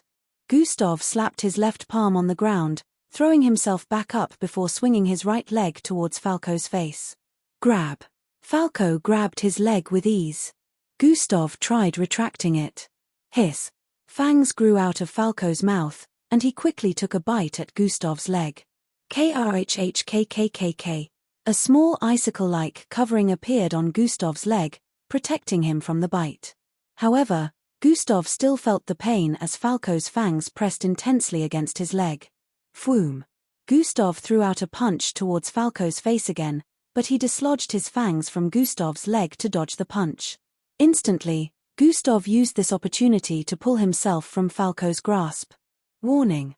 Low energy. Warning. Energy points are below 200. The system kept warning Gustav of his energy points that were currently below 200 points. Gustav couldn't keep up the fight for too long, so he started thinking of a way out. Gustav jumped backwards with speed. Hey, you're still in there, right? Don't let him control you like this. Are you really going to watch him kill a friend of Angie? Gustav voiced out. I don't care about that, Falco voiced out before dashing forward again, but just as he wanted to thrust out his fingers, his arm started trembling. Hey, what are you doing, idiot? Why are you trying to regain control? Falco's arms trembled while being stretched out halfway as he spoke to himself. Falco's face suddenly turned a bit lighter. Did you just say, Angie? Falco asked with a light masculine voice different from the dark and sinister tone that he had been using to speak earlier. Looks like it worked. I triggered the awakening of the original consciousness. Gustav was glad internally, but before he could reply, Falco spoke again. What are you doing, idiot? Let me avenge my pride. This bastard knocked you out too. His mind went back to being dark and sinister. Yes, but if you harm him, Angie will be sad. You've done enough already. Falco's voice went back to being light and gentle. You soft idiot, that's why you and that girl are meant for one another. Let's kill this bastard right here. Gustav watched with a look of astonishment as Falco exchanged a conversation with himself. So, this is how two different consciousness in the same body communicate. It was as if Gustav was adding new knowledge to his collection. Sprint has been activated, swoosh. While they were arguing, Gustav suddenly dashed to the back of Falco and locked his neck in a tight grip. His arms transformed as he used the bull's strength to squeeze Falco's throat. Yo! You! Chia! Ting Bas Tard Figure! Ht Me Li! Kua Man Du! Nt Use the Se Chapter! Eep Tact ICS, Falco's alter ego was taken by surprise, so before he could act, Gustav had locked him in a grip he couldn't get out of. On the battlefield, the only thing that counts is victory, Gustav voiced out as he kept squeezing. In a few more seconds, Falco's eyes blanked out, and the dark tattoos on his body and face retracted back into his skin. Plop! He fell to the ground unconscious. Gustav also fell to the ground and sat on his butt with a tired expression. Petty idiot, how could you try to kill someone just because he knocked you out? Gustav wondered as he breathed in and out profusely. He was glad he already put on clothes after leaving the previous battle scene. If not, it would have been an awkward meeting since Falco's alter ego wasn't being mind-controlled.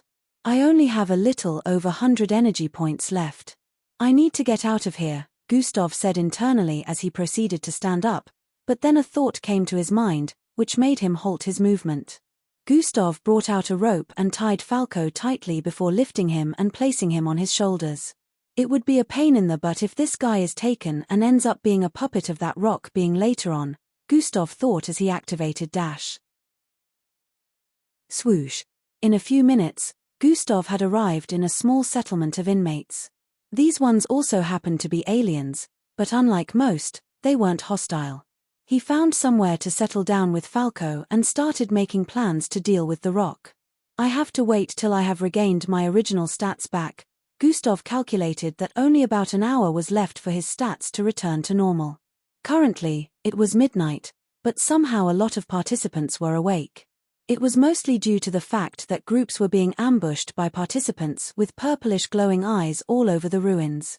The groups had to stay awake to battle these participants that ambushed them at unexpected times to steal their gathered stones. Today was the last day of the final test phase, and it would seem that everyone would be awake for the next 24 hours. Why would that rock being need me and the stones to be free? I have a feeling that the MBO doesn't know about this. It is well above the level that kids my age can handle, but I think I've seen that location before. Gustav thought about the location of the rock existence and brought out his virtual map. Using the remnant energy from life signs tracking, Gustav traced the location on the map and figured out the place. So, this is why, Gustav noticed that the location was on the other side of the hole he spent night and day in. If he could jump over the hole, he would only need to go through one passageway before turning to the left and arriving at the location. While Gustav was planning, he heard someone call out to him from the front.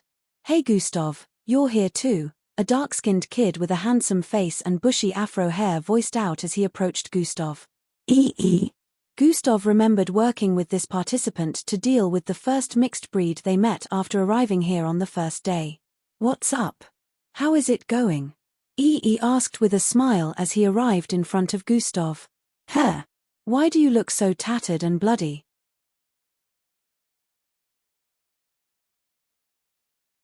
Chapter 264. What's up? How is it going? Ee asked with a smile as he arrived in front of Gustav. Why do you look so tattered and bloody? Ee asked as he noticed the bloodstains all over Gustav. Don't bother about that, Gustav replied with a dismissive expression. Were you perhaps in a battle? Are you injured, man? Ee squatted and placed his hand on Gustav's shoulders as he asked. Gustav wanted to reply that it was nothing serious since all of his injuries were already healed, and he was only feeling fatigued. However, something came to his mind. Ee, can you tell me how your bloodline abilities work? Gustav asked with a contemplative expression. Ee wondered why Gustav would ask that, but he decided to explain anyways. Ee explained that he could open different kinds of vortexes to either teleport himself or rip something to shreds if he wanted to. He could also teleport objects and other people to his desired destination, which could only be about 400 to 500 meters away from himself.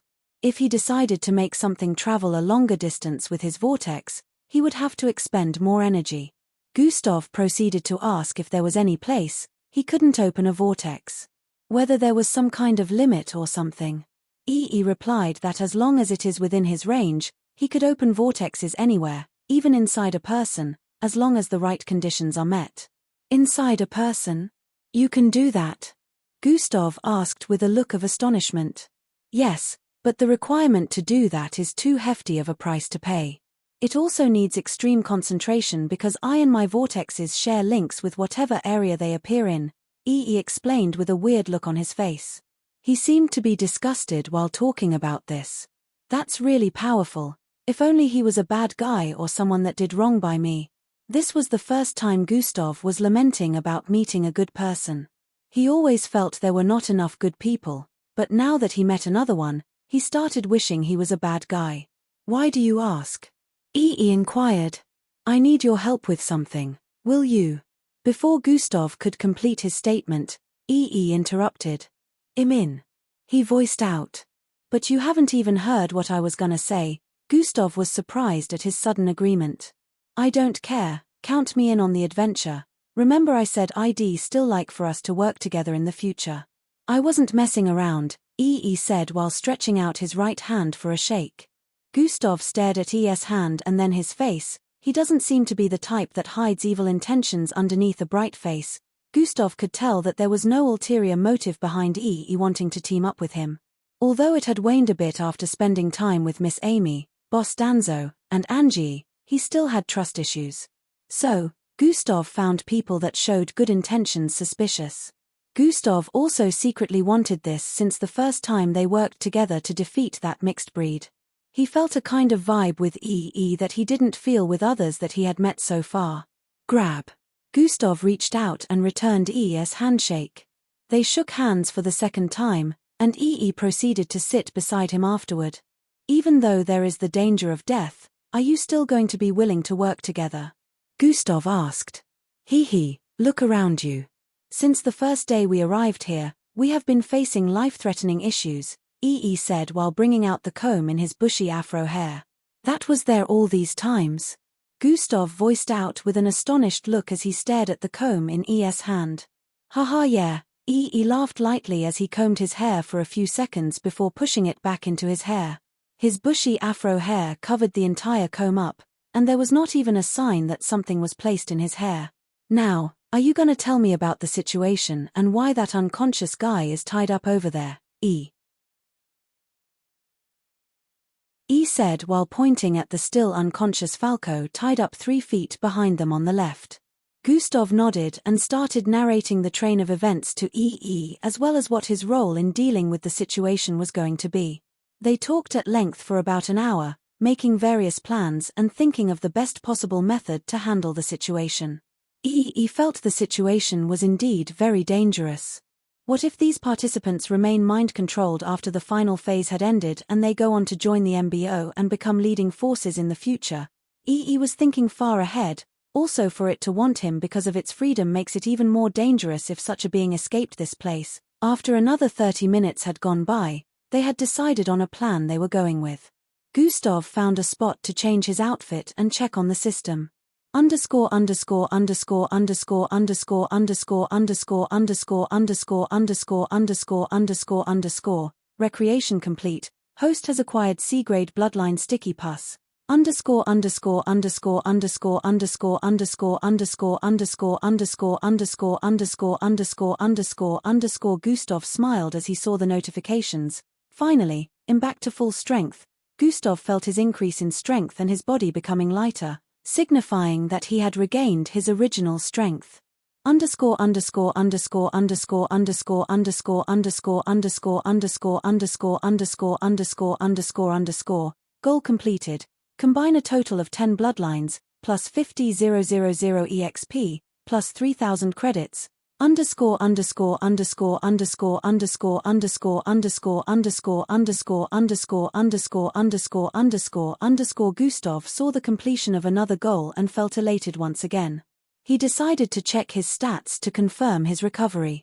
Underscore underscore underscore underscore underscore underscore underscore underscore underscore underscore underscore underscore underscore underscore underscore underscore underscore underscore underscore. Host attributes. Name: Gustav. Crimson level 21 class. Subparallel being EXP 637 803 360 000 HP 95 90 9600 energy 42 50 42 50. Attributes: Strength 67, Perception 64, Mental Fortitude 64, Agility 64, Speed 66, Bravery 64, Intelligence 65, Charm 64, Defense 64, Vitality 66, Endurance 69. Attributes points 23.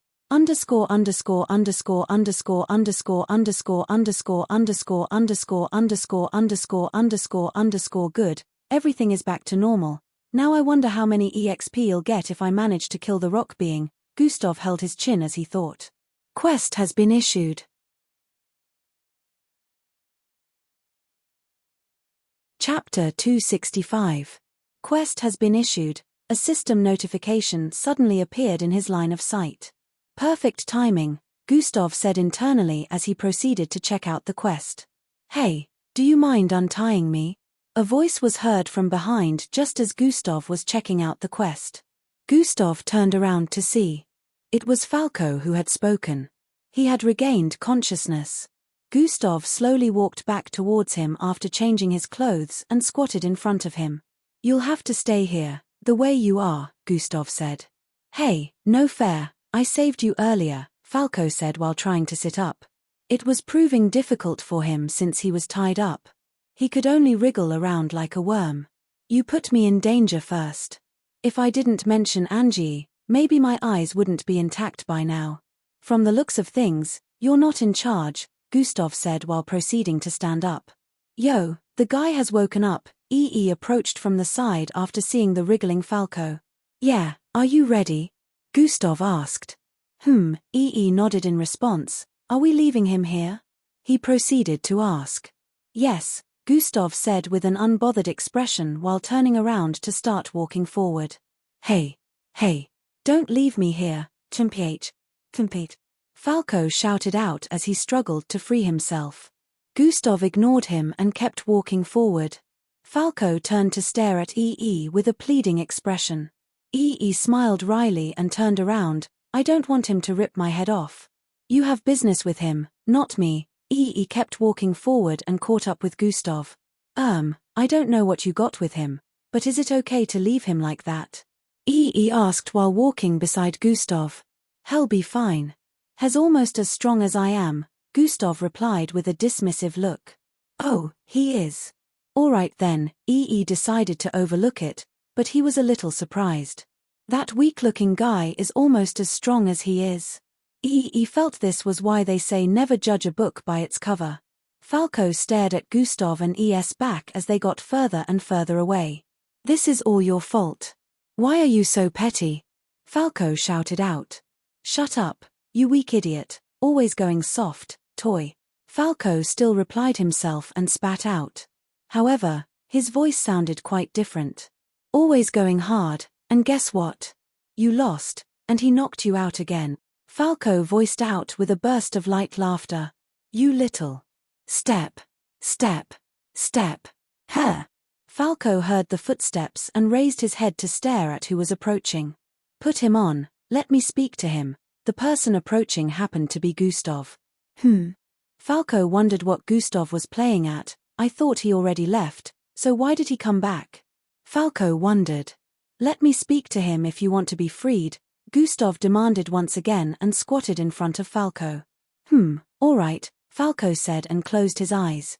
Swoon. When next he opened them, they became pitch black. You bastard, let's go again. Fight me like a man this time. Cheater. Falco's alter ego shouted out the moment he gained total control of Falco's body. I will not accept such defeat. You'll never defeat me in a fair fight. Cheater. Wimp. Pussy. Gustav stared at him and patiently waited for him to finish shouting out all manner of vulgar words before replying. Okay, Gustav stated. Huh. Falco's alter ego was confused by Gustav's reply. I said okay. I'll fight you fairly, Gustav added. What?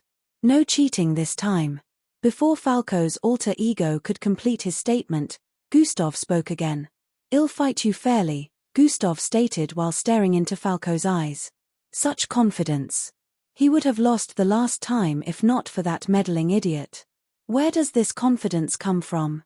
Falco's alter ego wondered, however in the next second, he scoffed. Who are you trying to scare with that confident expression, this time you? Falco's alter ego was once again interrupted by Gustav.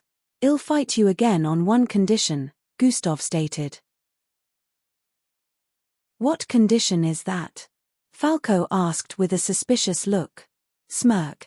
A mischievous smirk suddenly appeared on Gustav's face. In a particular part of the ruins, a handsome-looking man in prison wears walked silently across the passageways.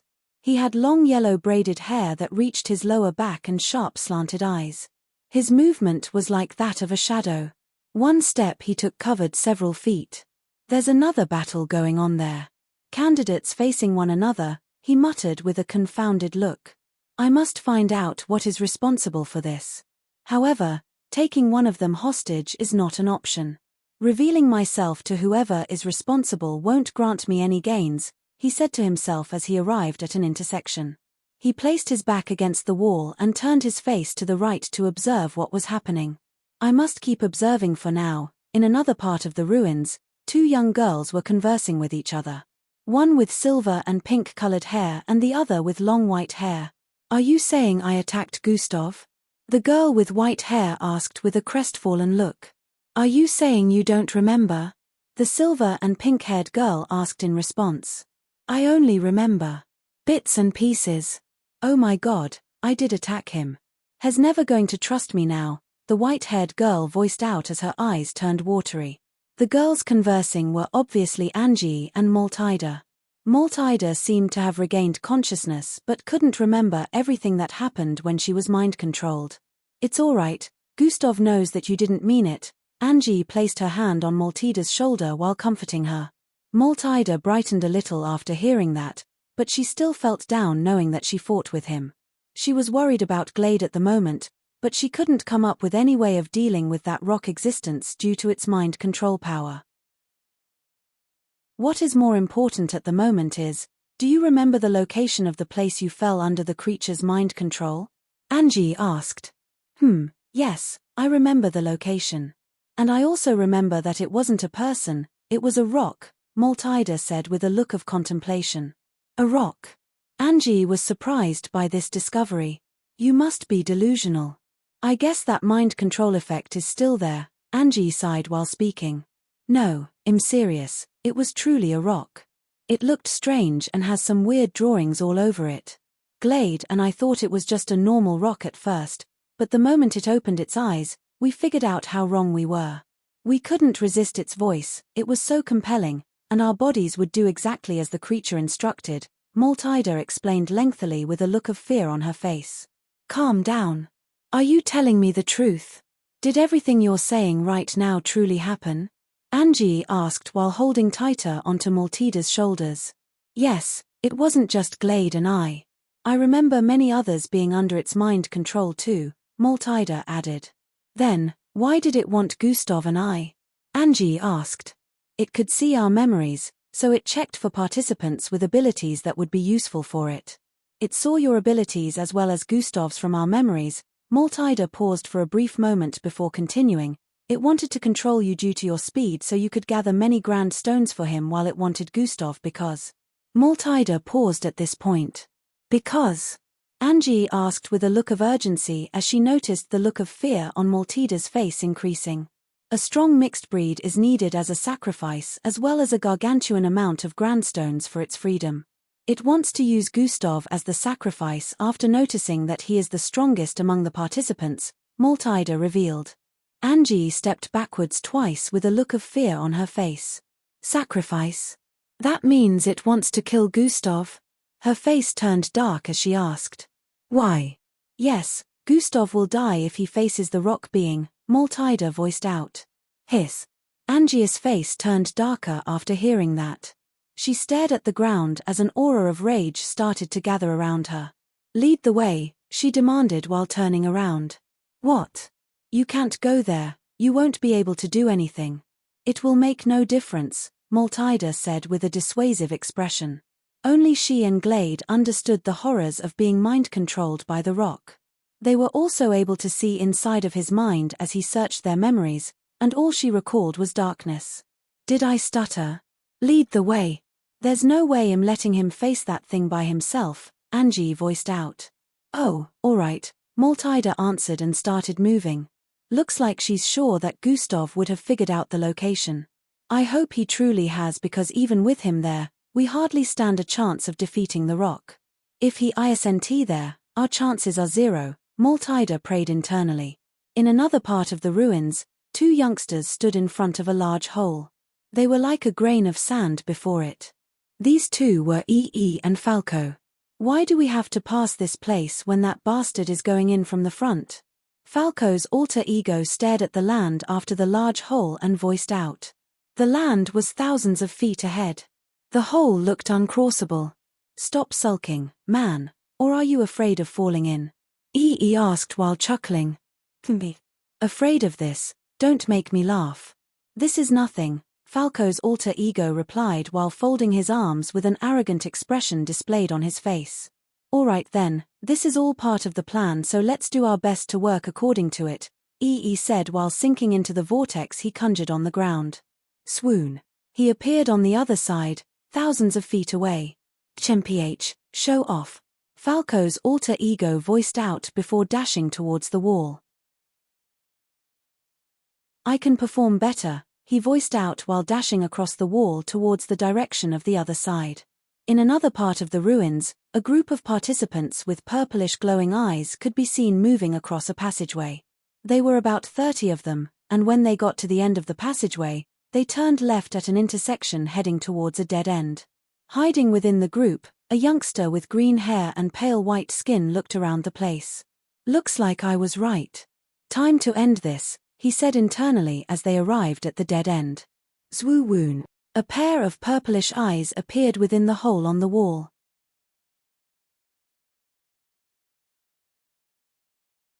Chapter 266. Looks like I was right. Time to end this, he said internally as they arrived at the dead end. Zwoo-woon. A pair of purplish eyes appeared within the hole on the wall. The boy avoided making eye contact with the eyes that appeared within the wall. However, he was sneakily observing the entire vicinity. You idiots! Why haven't you still found Gustav? Chatter, chatter, chatter. Some of the participants started trying to explain themselves, stating the part of the ruins they visited in search of Gustav. You are all useless. I will not settle for a weakling that might end up making the sacrifice unsuccessful. I might have to do this myself. The rock voiced out and started floating. The green-haired boy within the crowd stared at the floating rock with a suspicious gaze, who knew that the rock could fly. Well anyways this doesn't change anything, relinquish the stones you have gathered so far. The rock voiced out. The participants started walking forward one after the other and dropping some orange-colored stones in front of the rock creature. Swoon. Orange-like streams of energy started phasing out of the stones, entering the rock being. When the energy from the grandstones was absorbed entirely by the rock, the runic patterns on its body turned brighter. After that was done, The next participant went over to drop the grandstones they had gathered. "What are you waiting for? Go find Gustav for me and bring him here." The rock being commanded after noticing that the other participant was still standing there after dropping the grandstones he had gathered. The participant quickly left the place with an expression of fear visible on his face. After the next participants dropped theirs, they also left the area to go look for Gustav. They were all spreading out to different parts of the ruins, but no one ever took the path on the left. Unlike other places in the area that had one or two participants with purplish glowing eyes standing around to observe the area, that route was empty. The participants went one after the other to drop the stones they had gathered. The rectangular rock absorbed these stones, making the golden runic circles on its body turn brighter and brighter. In a few minutes, only about 5 participants were left, and the green-haired boy happened to be among them. He had been changing positions all through, moving himself to the back of the crowd to make sure he wasn't spotted. Now that there were only around 5 participants left, his figure was as visible as day. He was still positioned at the side, so it seemed like he would be the last to drop the stones he had acquired among all of them. The rock stared at the green-haired boy in particular at the side and stared at the rest. Unlike the rest, he was the only one who didn't make eye contact. However, his eyes were glowing purple like the rest. After the next participant dropped the number of stones she had, she moved out of the area, and only 4 participants were left. The rock absorbed the energy from the 17 grandstones in front of it. At this moment, the runic patterns on its body had become so bright that the entire place was lit up due to it. "Now I am ready. I need that boy. You're all useless," the rock voiced out as it moved forward. "Looks like I have to get him myself." The rock suddenly stopped moving when it got to the entrance area and turned around to stare at the green-haired boy. "Hey you, come closer." The voice of the rock boomed in the mind of the green-haired boy, who complied with the demand. He walked forward and stood 2 feet in front of the floating rock. "Why is your mind blocked from my reach, unlike the rest?" the rock asked as the eyes on its body squinted in suspicion. 30 seconds more, it won't be ready yet, the boy said internally before replying to the rock. "My lord, I don't understand what you mean," he voiced out. "You must have been among those who regained control of their senses. I will put you underneath my control once again. Kneel." The green-haired boy knelt and looked up with a blank expression. "Now submit to me. Host brainwaves are being manipulated by external forces, mental fortitude needed for blocking brain manipulation. 60. Host has acquired enough mental fortitude to hindering brain manipulation. Brain manipulation has been successfully hindered, an entire 60 points. His mind control must be really powerful." The boy, who was obviously Gustav disguised as another, thought. Why isn't it working? Why can't I see into your mind?" The voice of the rock could still be heard in his mind. However, it couldn't successfully manipulate it as it will. "I don't know, my lord, you should try harder," Gustav suggested with a blank look. "What did you say? Are you mocking me?" "No, that wasn't what I meant, my lord." "Maybe you're just tired," Gustav replied. "What nonsense. I am as energized as I have ever been. I just need Gustav to complete my task." The rock responded with a slightly annoyed tone. 30 seconds countdown met. The rock suddenly noticed the green-haired kid's smirk. "He's right in front of you," Gustav voiced out while standing up from his knees. "What?" the rock exclaimed with a confused expression, but a large vortex suddenly appeared in front of the entrance in the next moment. Thurick. It was so massive that it covered the entire entrance up, trapping everyone within it. The rock was still in confusion when the green-haired kid's skin tone, hair color, and height started transforming right in front of it. Tigrum. A 59 teenage boy with dirty blonde hair and superbly handsome looks was now standing in front of it with outstretched arms. Gusta. Sprint has been activated. Zwoosh. Gustav grabbed it and dashed forward with immense speed, entering into the massive vortex in the blink of an eye. Chapter 267.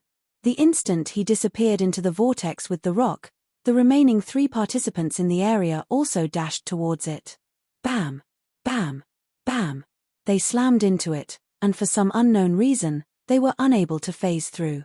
It was as if there was a barrier preventing them from going through. They were now trapped within the dead end and the entrance that led to it. On the other side of the vortex, EE and Falco stood side by side in between the intersection that led to the back and the dead end area. EE's left hand was pointed towards the large vortex covering up the entrance. A group of mixed blood participants that were up ahead suddenly started running towards the end of the passageway. He should have taken him in by now, EE said while pulling his left arm backward. The large vortex suddenly started moving away from the entrance. EE and Falco moved backward, towards the path that led to the right on the intersection. The participants in the area were still running towards them with full force and intensity. The ones inside the dead-end area also came out. EE moved his left arm towards the front, and the vortex was placed in front of himself and Falco. Swoo! The massive vortex was divided into smaller parts and numbered around 12 in total. Each mini-vortex was the size of a full-grown person. Remember, we have to contain them until he is done, no killing allowed, but you can knock them out. We cannot allow them to go through this way, EE reminded Falco before dashing forward and sending out his vortexes. Swoosh, swoosh, swoosh. His vortex would consume the participants before they were able to attack and teleport them to another location. No killing. Weaklings without the strength to protect their minds all deserve to die, Falco's alter ego voiced out. No killing. Falco's normal self took control and reminded. Alright, Falco's alter ego had to compromise since he didn't want control to be taken from him. Swoosh. He also dashed forward to assist EE Pa. Each of his punches would knock out a participant regardless of their size, strength, or whatever form they had taken. Once he knocked out a participant, he would fling their unconscious body towards EE, who would throw out a vortex that would consume that participant and send them to another location. The participants within the passageway continued to increase in number as time passed. It would seem like they were aware that the rock had been taken. They all looked crazed as they struggled to get to the route that EE and Falco were preventing them from going to. Gustav and the rock being passed through the vortex appeared above the large hole that Gustav had spent the night in. Gustav was still holding onto the rock being as they started falling into the large hole. Release. Gustav shouted out as he kicked the rock, pushing his body away from it. Boom. A loud explosion rocked their surroundings as they fell, and a cloud of blue energy was created around them. Bang. Gustav was affected by the shockwaves, causing his body to slam into the other side of the hole as they fell. His body created long cracks along the walls of the hole as he rolled down it. Gustav balanced himself after a few seconds of rolling down the wall and pushed himself outwards again. Gustav. Haha, you have brought yourself to me. You have brought yourself to your doom. He heard a loud voice in his mind as blinding gold light dazzled from within the blue cloud of energy surrounding them. Swoosh. The rock bolted downwards from the range of the cloud of blue energy. The glowing runic patterns on its body glowed even more as it approached Gustav. It's unaffected. Gustav was surprised to see that there was not a single scratch on the body of the rock after the explosion. Bang! The rock was about to slam into his body when Gustav reached out his right arm. Size manipulation has been activated. Gurkuan. Gustav's right arm extended and grabbed onto the small tree branch on the side of the wall. Swoosh. Using it to pull himself backward, he dodged the rock's lunge. So what if you're unaffected? It'll just keep pummeling you till you're smashed to pieces, Gustav voiced out before placing his legs on the wall and pushing his entire body forward with intensity. Boom. As his figure dashed across the air, towards the rock within the dark hole, pieces of rocks were blasted apart from the intensity of his jump. No, you shall become my sacrifice today. The rock also voiced out as it sent out waves from its body. Gustav broke through the waves with his intense body speed and threw out an enlarged fist towards the body of the rock. Bam! Gustav's fist slammed into the body of the rock, sending it hurling backward as it fell deeper into the dark hole. Swisshus hush-hush. The rock rotated rapidly as it descended. What? Did this kid become more powerful since the last time I saw him? The rock wondered after seeing Gustav break through the waves he sent out and land a hit on its body. It wasn't damaged by Gustav's intense punch. However, he could feel that there was a difference in strength between now and the last time. Gustav didn't waste time before extending his arm and pulling himself to the left side of the hole wall. He instantly jumped out the moment his legs made contact with the wall. Gustav's body traveled across the air in a diagonal format towards the right side of the hole. Thoom. Swing. Swing. Swing. Swaying. He started leaping from side to side in a zigzag format as they descended, trying to catch up to the rapidly spinning rock. Swoon. Gustav jumped out again after descending to a particular depth and threw out his leg. His body traveled towards the rock with speed. Did you think I would be left defenseless just because I cannot access my puppets? The rock voiced out as it suddenly stopped spinning and stared at the approaching Gustav. Chapter 268. Did you think I would be left defenseless just because I cannot access my puppets? The rock voiced out as it suddenly stopped spinning and stared at the approaching Gustav. Gustav's outstretched leg was only a few feet away from making contact with the rock when its purplish glowing eyes shot out a ripple of milky-colored waves. I may not be able to control your mind, but I can still do this. Mind Ripper. The rock voiced out like the ripples spread from his position to the surroundings. Huh! The instant Gustav was hit with these waves, a loud screech reverberated inside his mind. SSSKKKYYYIHHHCC. Ooah! Gustav held his head as his brain was hit with intense sound waves. It felt so painful that his skull felt like it was about to crack open. My mental state is supposed to be protected, so why? Gustav wondered as he held his head from the pain. Bam! The rock slammed its body into Gustav, sending him flying backward. Bang! Gustav slammed back into the wall he jumped out from, creating a man-sized hole with his body. Gustav slowly climbed out of the hole with a rough look and reddened eyes. He stared at the rock, which was about 100 feet below, with a slightly wary look. Just like the rock said earlier, he had truly told EE and Falco's alter ego to make sure they stopped the participants that were being mind-controlled from coming here. Gustav couldn't handle battling with the rock and also dealing with the numerous amounts of participants under its control at the same time. Falco's alter ego also wanted to be a part of the battle with the rock. However, Gustav turned the idea down, saying how only he would be able to handle the mental attacks of the rock. Another problem will be added to the table if Falco's alter ego ended up being under the control of the rock and joined it to battle Gustav. This was why he decided to battle the rock alone. Now that even he was being affected by the mental attacks of the rock, he couldn't imagine how much worse it would have been if one of them were to have joined him. You must be wondering how this is possible. Even if you knew, there is nothing you can do about it. Accept your fate and become the sacrifice for my free. Before the rock could complete its statement, Gustav suddenly dashed out again. Combination has been activated, sprint plus dash, swoosh. The rock only saw a blur before Gustav appeared in front of it with two massive hands covered in red skin and black scales. Knuckles covered in icicle-like rock fragments and an entire arm coated in silver-like energy. Too fast.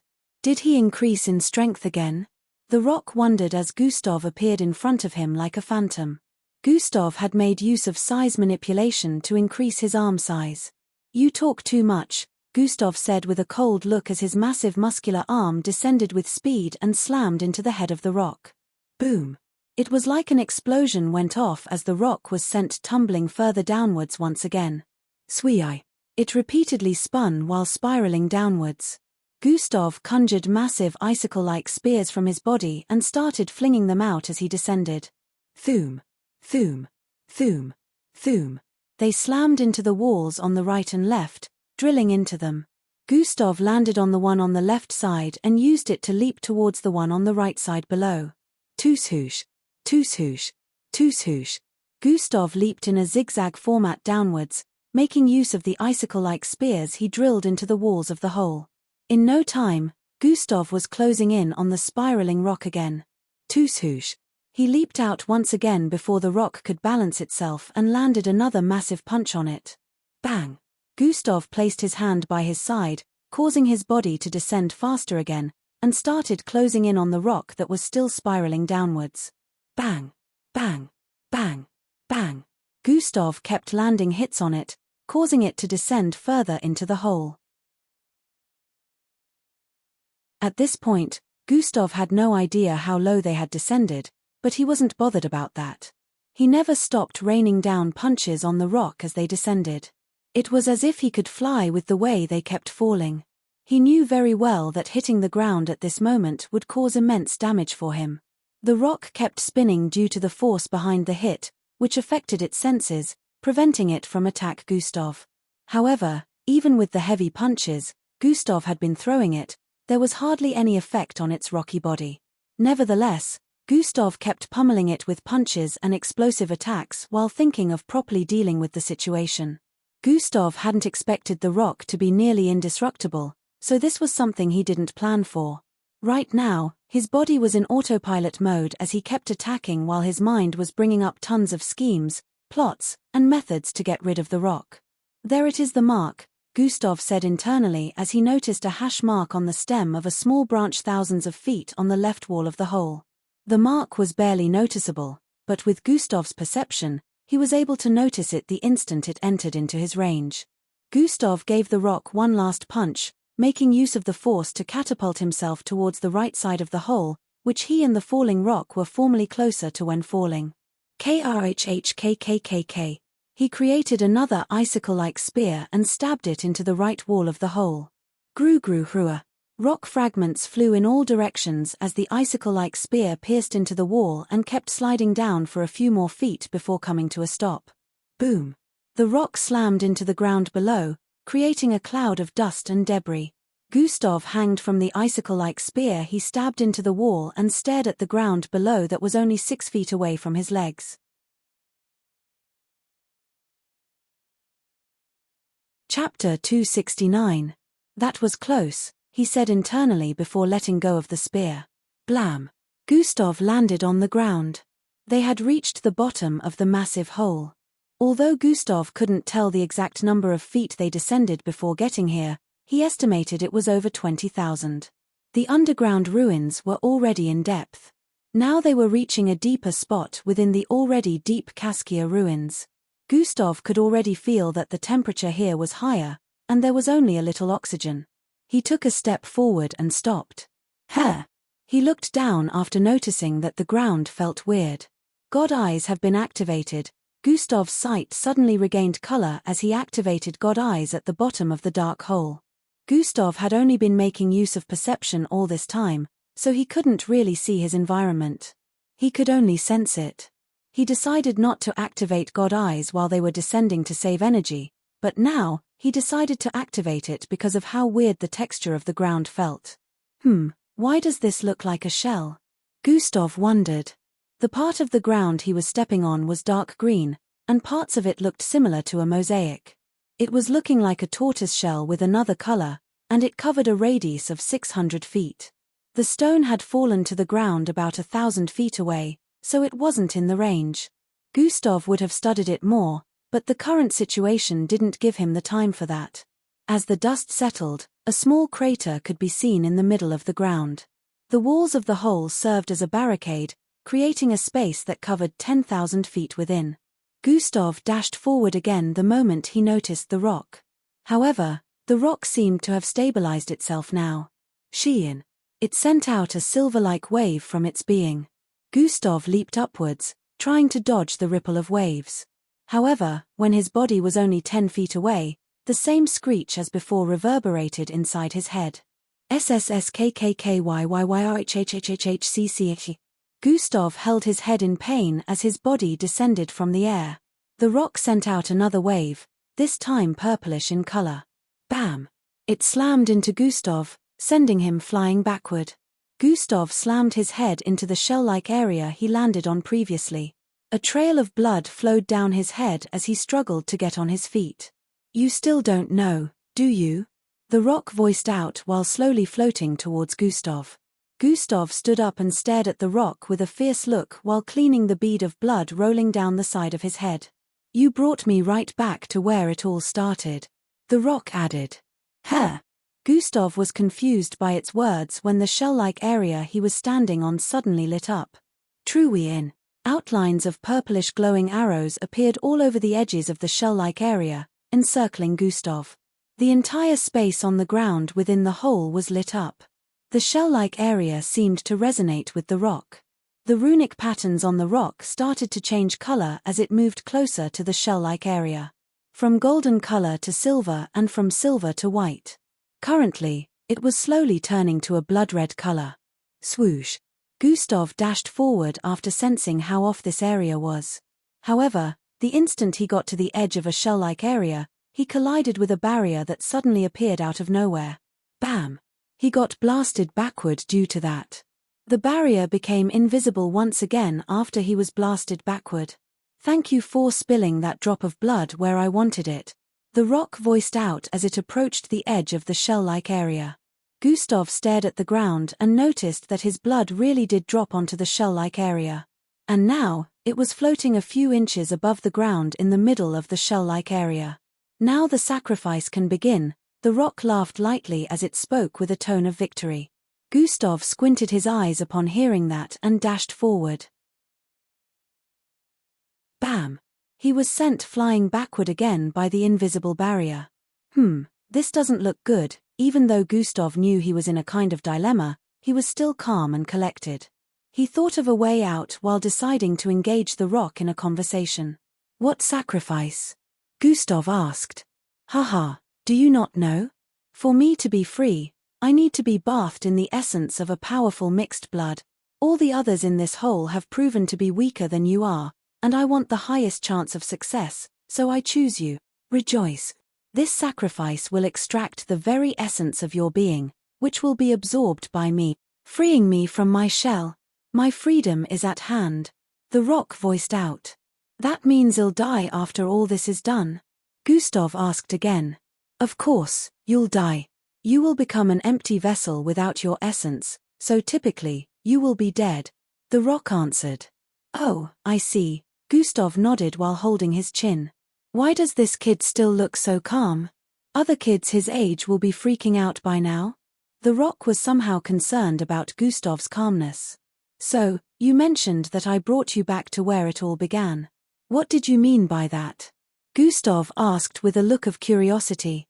"See if you're planning anything, it won't work. You can never escape from that entrapment," the rock voiced out with a tone of suspicion. Since I can't escape and will end up eventually dying, why don't you just tell me about it? At least I can die with closure. It won't be bad to understand some things since I have gonna die," Gustav stated. For someone who is about to die, he seems awfully calm, the rock thought, but then he also saw meaning in Gustav's words. I will start from how I ended up here," the rock voiced out. "I am a Vindruella species from the Northern Star Galaxy.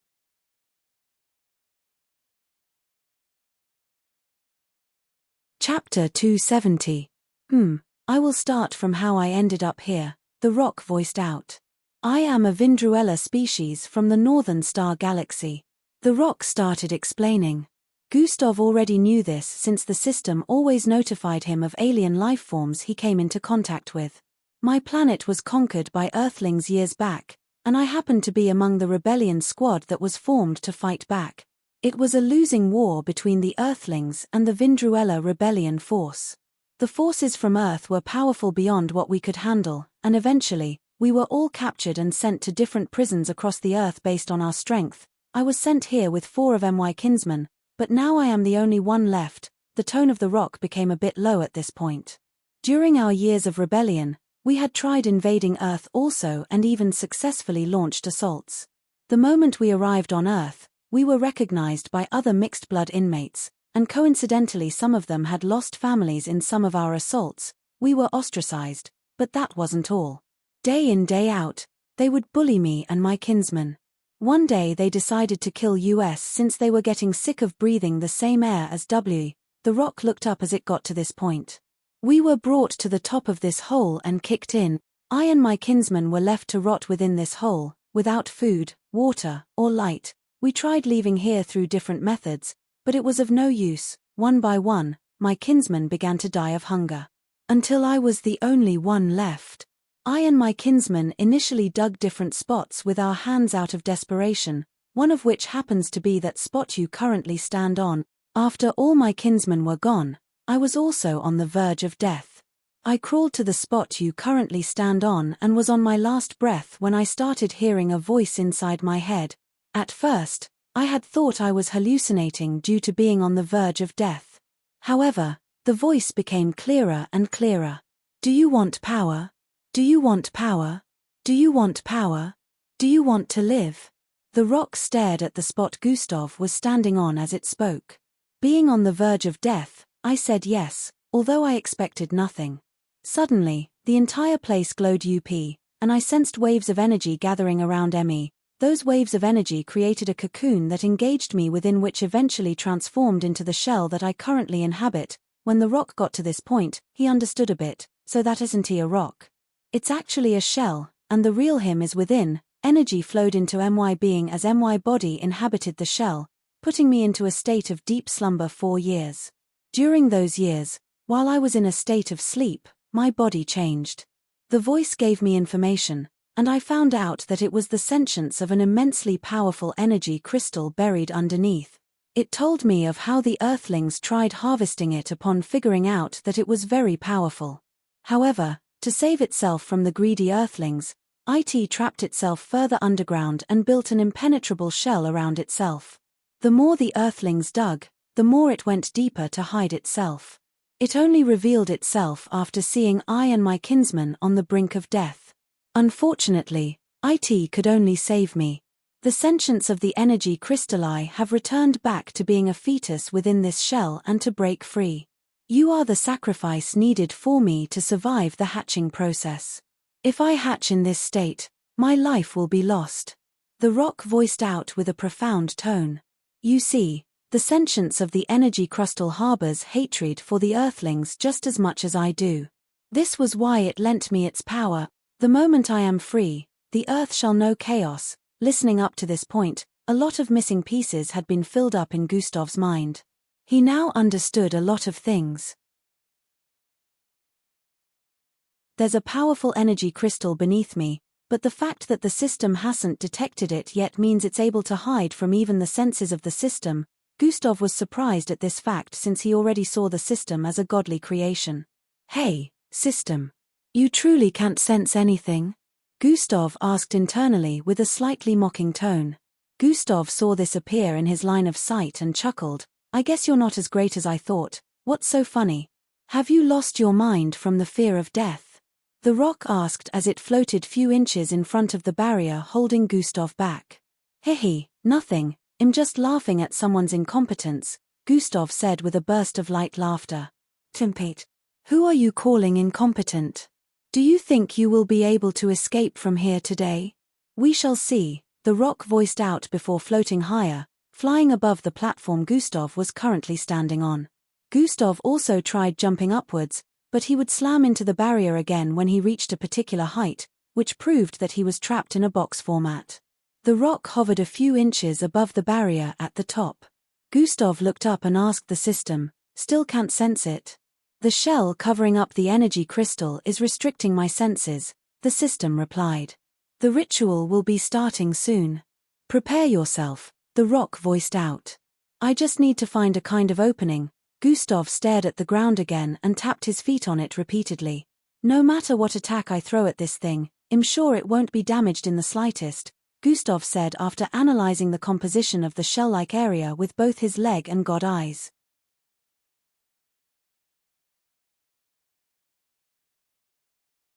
Chapter 271. God eyes couldn't see through, but it showed him just how sturdy it was.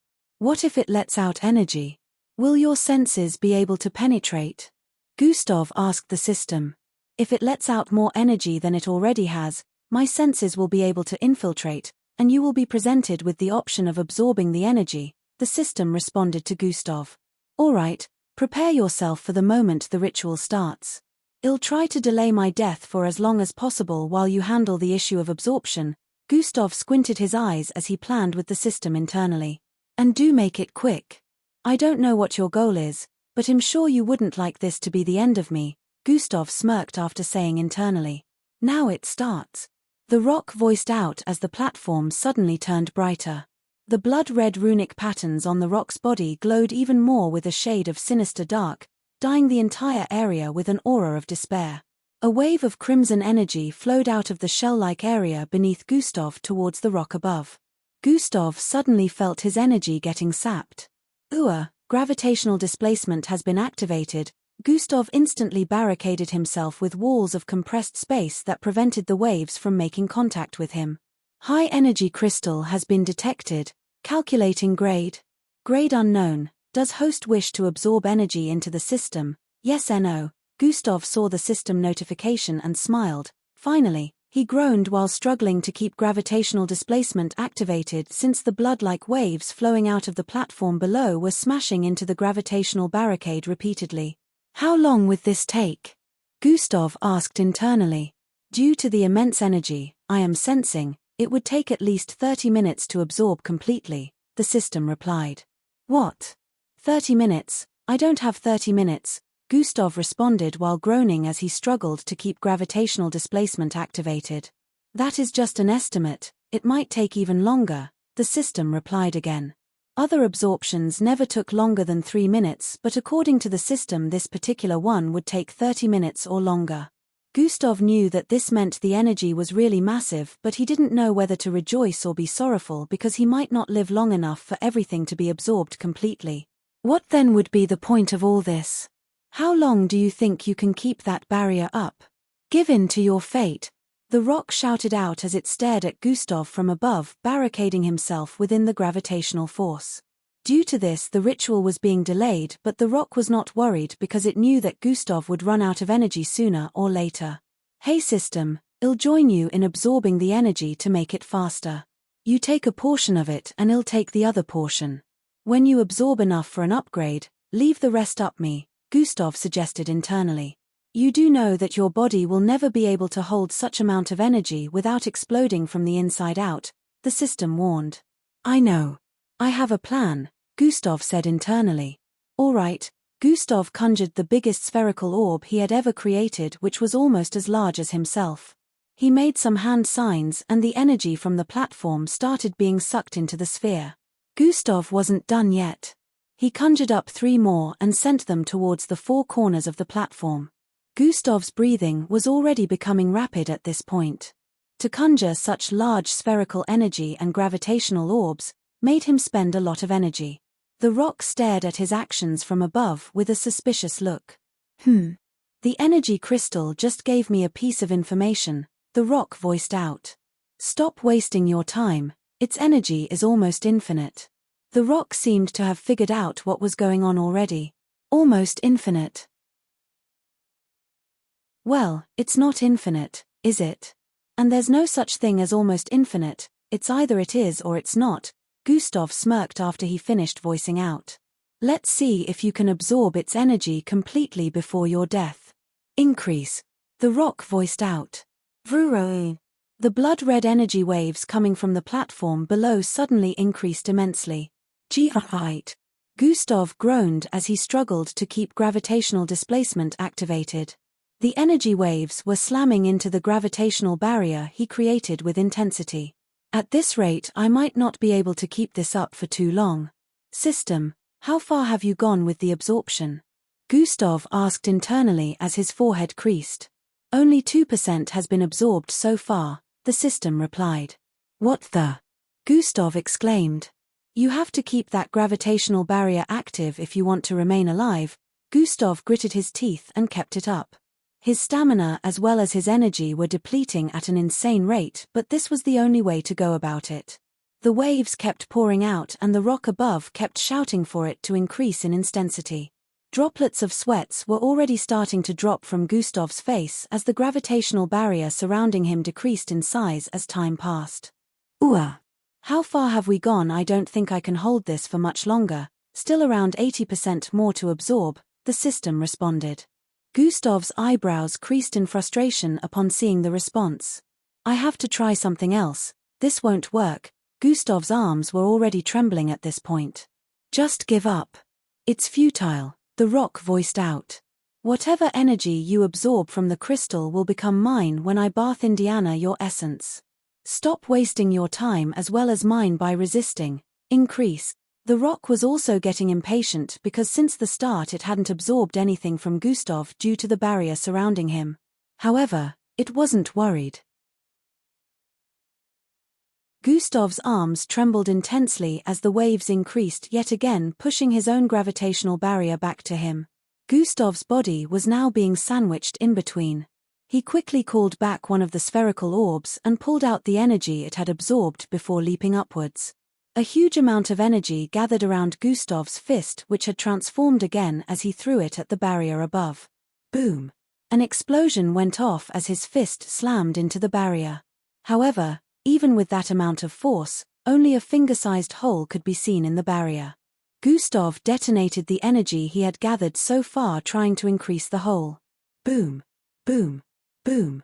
A loud blast went off in the scale-like area, causing a wave of blue energy to spread out. The ground in the surroundings vibrated with intensity and cracks appeared all over. The explosion Gustav triggered had pushed away the blood-red waves coming from the podium below for a few seconds. Gustav used that chance to leap upwards again and pushed his fingers into the small holes created from the blast. He pulled with all his might trying to increase the hole.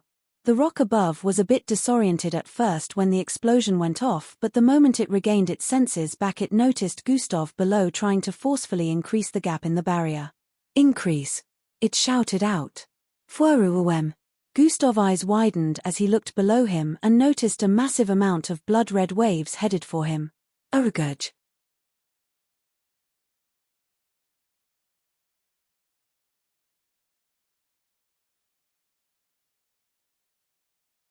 Chapter 272. Fueruwem! Gustav's eyes widened as he looked below him and noticed a massive amount of blood-red waves headed for him. Urgurj! Gustav screamed out as he made use of his last vestiges of energy to surround himself with a gravitational barrier again, but in a few seconds, like a balloon, the gravitational barrier was pierced through, and Gustav was consumed by the blood-red waves coming from below. Gustav felt his strength being sapped from him at an insanely fast speed. This wasn't just his energy. He also felt like he was losing everything within as he fell to his knees weakly. His body trembled furiously as he tried moving, but it was of no use. All he could hear within the blood-red waves that blinded his entire view was the elated laughter of the rock being. Yes, yes, yes. You're even more amazing than I expected. Yes.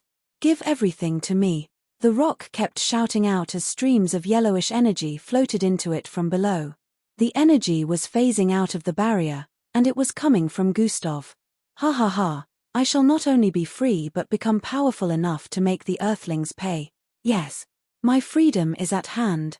The rock voiced out again as little cracks began to appear on the rock. Gustav groaned in pain as his face began to lose color and his body size began to slim down. Far above the hole, a young man with yellow-braided long hair and chestnut-colored eyes stared at the hole. The kid is in trouble. I should act now since the situation is already beyond what their power level is capable of handling, he muttered with a low tone as he prepared to jump in. Still, in the next moment, he noticed something. Swoosha. A trail of wind created a line across the ground on the other side. In the next moment, a silver-colored afterimage covered within massive ore-like energy could be seen bolting down the walls. In a few, the afterimage of the silver silhouette had disappeared deep into the hole. I will hold on, for now, to see how this goes, the man muttered as he squatted and peered into the darkness of the hole. How much longer? Gustav asked internally as his legs trembled within the waves of blood-red energy. About 70% left to absorb. 2% more will be enough for an upgrade, the system replied. When you acquire enough for an upgrade, keep absorbing its energy and transfer it to me, Gustav proposed with a groan. The system was able to absorb energy faster than gravitational energy container could, which was why Gustav proposed this. Your body will explode to pieces because it can't contain more than 2% of the crystal's energy. How do you intend on containing the rest of the 65%?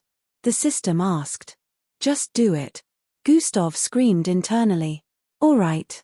9% left. 85% left. 8% left.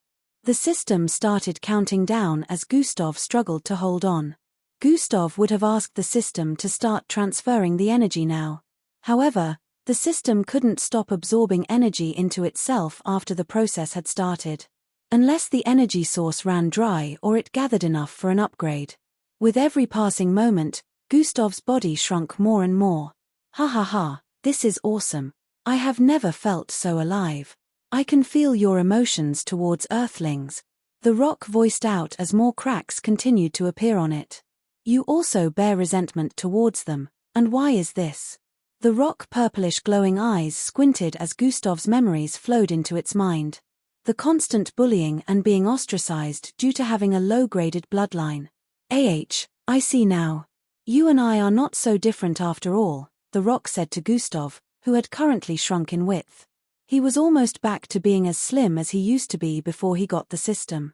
Don't worry, I shall take revenge for you too. I shall drive the living creatures to extinction, the rock voiced out with a tone of righteousness. We are the same. Gustav struggled to get up as he spoke. 1% left. I will not sacrifice another to gain power. 95% left. And I certainly will not include people that had nothing to do with my suffering when concocting plans of evil.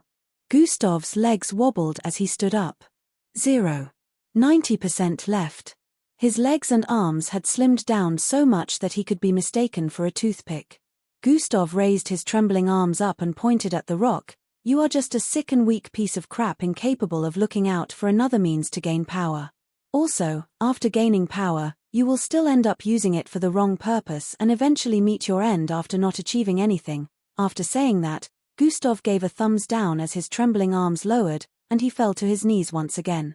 70% left. His eyes were already blurry, and his head was ringing so loud that he couldn't even see the system notification anymore. Oh. But you will meet your end before I do, the rock voiced out with a slightly anguished tone. Increase. It voiced out again. The blood-red waves increased in capacity. Hold on, any more, Gustav said internally as everything in his line of sight turned blank and his figure started falling to the ground. Hold on, we're almost there. 20% left. If Gustav's sight was still functioning, he would have seen the system calling out to him. However, at the moment, he had lost every bit of energy left in his body and was falling to the ground like a piece of clothing, swaying with the waves. The cracks on the rock had already covered almost every part of its being. So, this is how it ends. Gustav chuckled slightly as his body descended. It was really good while it lasted, as Gustav was about to fall unconscious when he heard a loud scream. Gustav. It was a feminine voice that sounded quite familiar to him.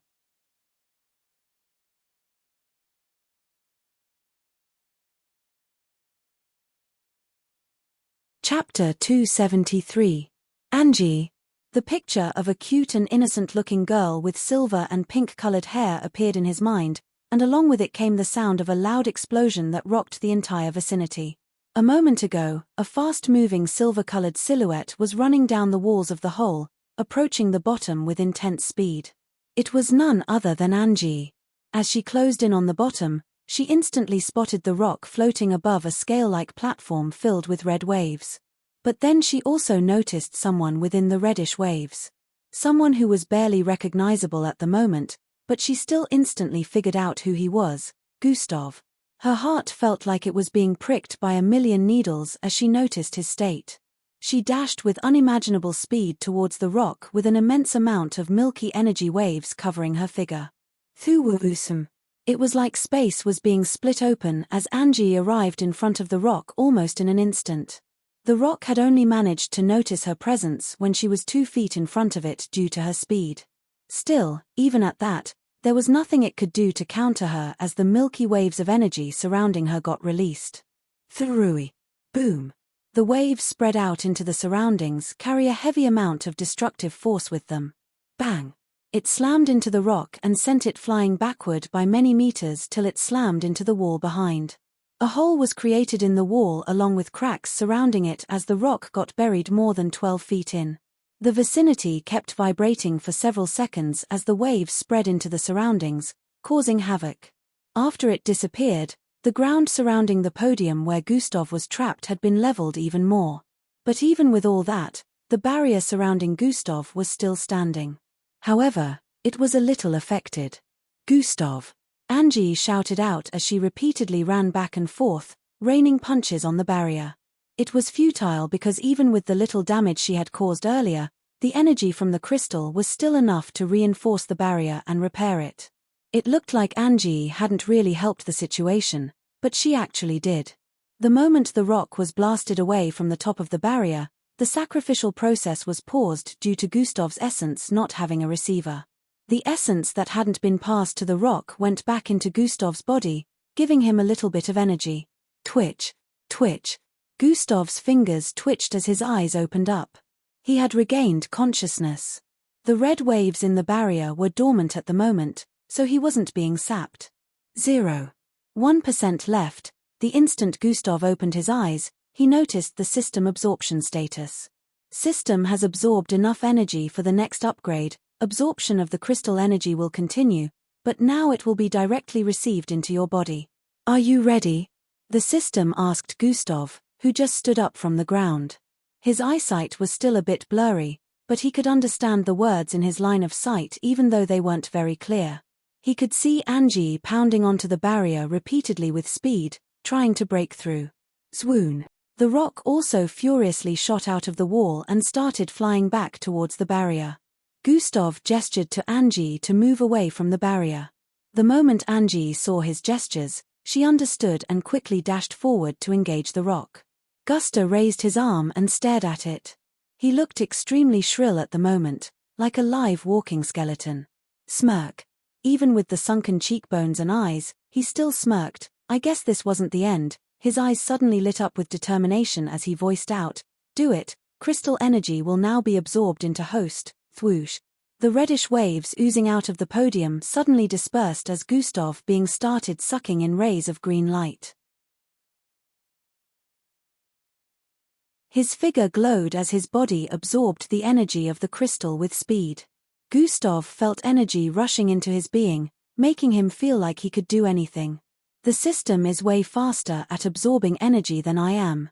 Even when Gustav was absorbing energy with 4 spherical orbs, it took several minutes for him to absorb the amount of energy the system was absorbing in milliseconds. Angie was busy engaging the rock, stopping it from getting closer to the scale-like area. The rock would hit her with mind-disturbing waves repeatedly, but she would still forcefully and stubbornly disregard the pain before dashing towards it again. Due to the disruption of the ritual, the rock powers had been slightly affected. However, its mind attacks were still as powerful as ever. Angie was already bleeding from her nose and eyes. However, she still stubbornly rammed into the rock head-on, disregarding its mind attacks. Crazy girl. It is all futile. He will meet his end today. Even when the rock shouted out, it all fell on deaf ears. Angie still attacked it furiously. The rock was getting impatient because the sentience of the crystal kept warning him to get back immediately to continue the ritual, but Angie was making that difficult for him. In a few seconds, Gustav could already feel his body on the verge of exploding as his veins protruded from his skin due to the immense energy filling them up. Compress, Gustav said internally as he made use of his gravitational energy container bloodline. He compressed the energy inside his body repeatedly as he absorbed energy, stopping his body from exploding. His body was still very thin, even with the amount of energy he had absorbed due to his essence, which had been sapped. Filling his body with just energy wouldn't be enough to recover the essence he had lost. Nevertheless, Gustav kept absorbing energy and compressing them into his body. At the rate at which this is going, your body will shut down the moment you make use of that energy, the system warned, but Gustav ignored it. Compress. He compressed the energy absorbed again and kept absorbing more. His skin at the moment was like a light bulb. It was glowing, and pellets of his skin began to peel off, flying, scattering around, and turning into light particles. Compress. Gustav once again compressed energy as he brought his palms together and closed his eyes. Energy discharge has been activated. The surroundings started vibrating as Gustav's figure caused the gravity around him to twist and turn. Release. Gustav suddenly opened his eyes that were brimming with immense energy. Boom.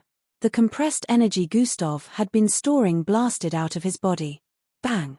The barrier surrounding him was instantly blasted into smithereens, and waves continuously spread across the surroundings, afterward slamming into Angie and the rock battling in the distance. Wuhakshuse. Harsh winds blew across the place, causing small tremors. Step. Step. Step. The heavy sounds of footsteps could be heard as Gustav's figure phased out of the waves of energy that slowly started to die down. Gather. Gustav voiced out as he raised his right fist. Truin. The energy from the crystal began to gather in his right hand as it slowly transformed into a large fist glowing with crazy green light. The rock pulled itself out of the hole on the wall that was created from its body slamming into it, but the moment it did that, Fu Wuxush. Gustav had already arrived in front of it with an outstretched fist. It is not time for me to meet my end yet, so you can go ahead before me, Gustav voiced out as his fist slammed into the rock. Crack.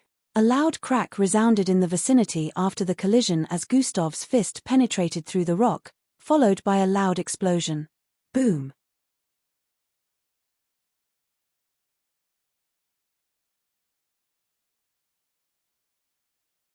Chapter 274. A loud crack resounded in the vicinity after the collision. Gustav's fist penetrated through the rock, followed by a loud explosion. Boom. Gustav had transferred the rest of the energy he absorbed to his fist, so the moment it penetrated the rock-like shell, he detonated the energy. The rock blasted to pieces from within, and a puddle of thick yellowish substance flew out from within.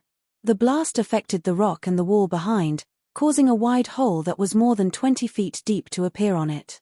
The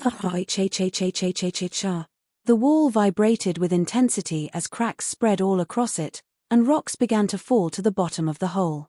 Green light engulfed the entire hole, shining a blinding brightness all across the place. The eyes of the unknown man watching from above widened in surprise as the tremors reached all the way up, making where he was also standing on vibrate. A few minutes back, Angie and Maltida were on the path that led to the previous location of the rock and noticed the massive number of participants headed there. They ignored Maltida and Angie totally and focused on heading to that particular place. Angie and Maltida were unable to tell how many participants were headed there, but they estimated the number to be over 300. Angie lifted Maltida and sped towards the place quickly, arriving on the path that led there in a few seconds. Bang! Bang! Bang! Sounds of battle were heard from up ahead, along with a crowd of participants in their line of sight. The entire place was clogged up with participants, and there was hardly any space to move forward. Two participants were battling this crowd of participants and preventing them from going further. The one with black and white hair along with black tattoos all over his face and body moved as fast as a phantom, knocking several participants out before they had the chance to attack. The other, with a bushy afro hair and handsome dark look, would conjure several vortexes at the same time and send them towards the body of the participants being flung in midair. The participants would disappear upon entering the vortexes. He would also conjure a huge vortex and send it to the area where attacks were being sent out. Those attacks would be transported to the back of the attackers, knocking them out. The crowd of participants was hardly any match for these two. However, even though these two were handling the participants right now, it was obvious that they were being worn out due to high numbers. Sweats could be seen on their foreheads as they ran about the place using their power repeatedly. Angie cleared up a path with her speed as she dashed towards the front while carrying Maltida. Up ahead thought she was another mind-controlled participant and moved out to attack her when Falco's alter ego stopped him. "She's an ally of this dweeb," Falco's alter ego said after stopping Maltida. "Let's assist them," Angie voiced out after dropping Maltida. Swoosh. Angie dashed out towards the participants with Maltida, who transformed into her liquid silver form. They started helping out in dealing with the mind-controlled participants. "Where's Gustav?" Angie asked while bringing some knocked-out participants towards Hes dealing with that rock creature. "He tasked us with preventing the participants under its mind-controlled from going beyond this point. He didn't want to be disturbed while handling it, Ee explained while conjuring and sending out vortexes one after the other. I never thought he'd ask for help. Angie knew Gustav liked to do things on his own, so this came as a kind of surprise to her. But after thinking about it, she understood that the opponent wasn't the run-of-the-mill kind of opponent. They weren't battling with unintelligent mixed breed this time. Wait, does he know about the sacrifice? Angie asked. What sacrifice? Ee voiced out with a look of confusion. Angie's eyes widened as she realized that Gustav was battling with the rock being without being aware of its intention to turn him into a sacrifice. Where are they? Angie asked. He said he didn't want to be distracted while handling the rock creature, and I should stop anyone from getting to their battle site. Anyone. So, I can't give you that information. Ee turned down her request as he threw his fist into one of the vortexes he conjured, which ended up slamming into the jaw of a participant, 100 feet away. Tell me where he is. If he doesn't know this, there's a high chance that he would be caught off guard, Angie said with a pleading expression. You won't be able to handle the mind attacks of the rock being. According to Gustav, anyone that comes there with the intention of helping him out will only worsen the situation when they fall to its mind control. He was adamant about giving in to Angie due to Gustav's instructions. I'll manage. You can see how quick I am. His life is in danger, Angie said with a look of urgency. He finally decided to give in after thinking about it. Gustav and the rock being had been gone for more than an hour, and there was no sign of the participants being released from the mind control, which meant he was still battling with the rock. He opened a vortex for Angie. They are within the hole. They should be battling at the bottom now, be careful. Angie nodded and told Maltida to keep assisting them with the participants till she was back. After entering the vortex, Angie found herself a few hundred feet away from the wide hole. Didn't Maltida mention something about a hole she saw when she was still under the rock being's mind control? Angie recalled this and stared at the hole in the front with a look of suspicion. She suddenly felt a sense of foreboding, and another horn started growing out of her forehead as she dashed forward at full speed. This previous scenario was what led to the current beneath the hole.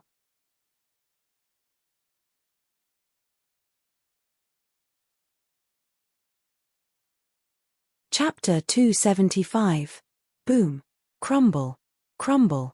Crumble. Rocks were still sliding downwards across the cracked walls at the bottom of the hole. A puddle of thick yellowish substance could be seen within the hole on the wall created from the energy blast. The yellowish substance had splattered all across the place, but few feet in front of Gustav was the biggest part. It was wriggling continuously, trying to form a shape. SSHRKKYY. Shrill shrieks could be heard from the puddle of thick yellowish substance over and over again. Gustav stared at the yellowish puddle with a cold expression. You are filth inside out, he voiced out before turning around. Angie, who was blasted back earlier, had gotten back up on her feet. Tears could be seen in her eyes as she walked towards Gustav. Gustav was still looking shrill and thin. He looked as if a gust of wind would be able to knock him down. Gustav's skin was still glowing, but it was slowly dimming. Glowing pellets continued to fall from his skin, turning into light particles few moments after floating in the air. Angie walked till she was only a few feet away from Gustav. A wry smile appeared on Gustav's face before. Plop. He fell to the ground weakly. Gustav. Angie shouted out in fear and dashed towards him. Swoosh. She grabbed hold of him before he fell to the ground completely and placed his head on her lap. What's happening? She could see Gustav's skin molting more and more and disintegrating into light particles. Gustav raised his right hand and stared at it. Now that the system was no longer absorbing the leftover energy of the crystal into him, he felt extremely weak. Part of your essence that was taken included your regeneration. Due to the immense amount of energy your body absorbed, it is shutting down. Unless you get it back, you will die in a few seconds, the system announced. Oh, so that's why, Gustav laughed weakly as he stared at it, and I thought. I guess this is gonna be it. Angie was still screaming her lungs out and rubbing Gustav's face with tears in her eyes. What do I do? What's happening to you? She shouted out. I'm dying. Gustav muttered weakly while coughing. Dying? Why? How? What can I do?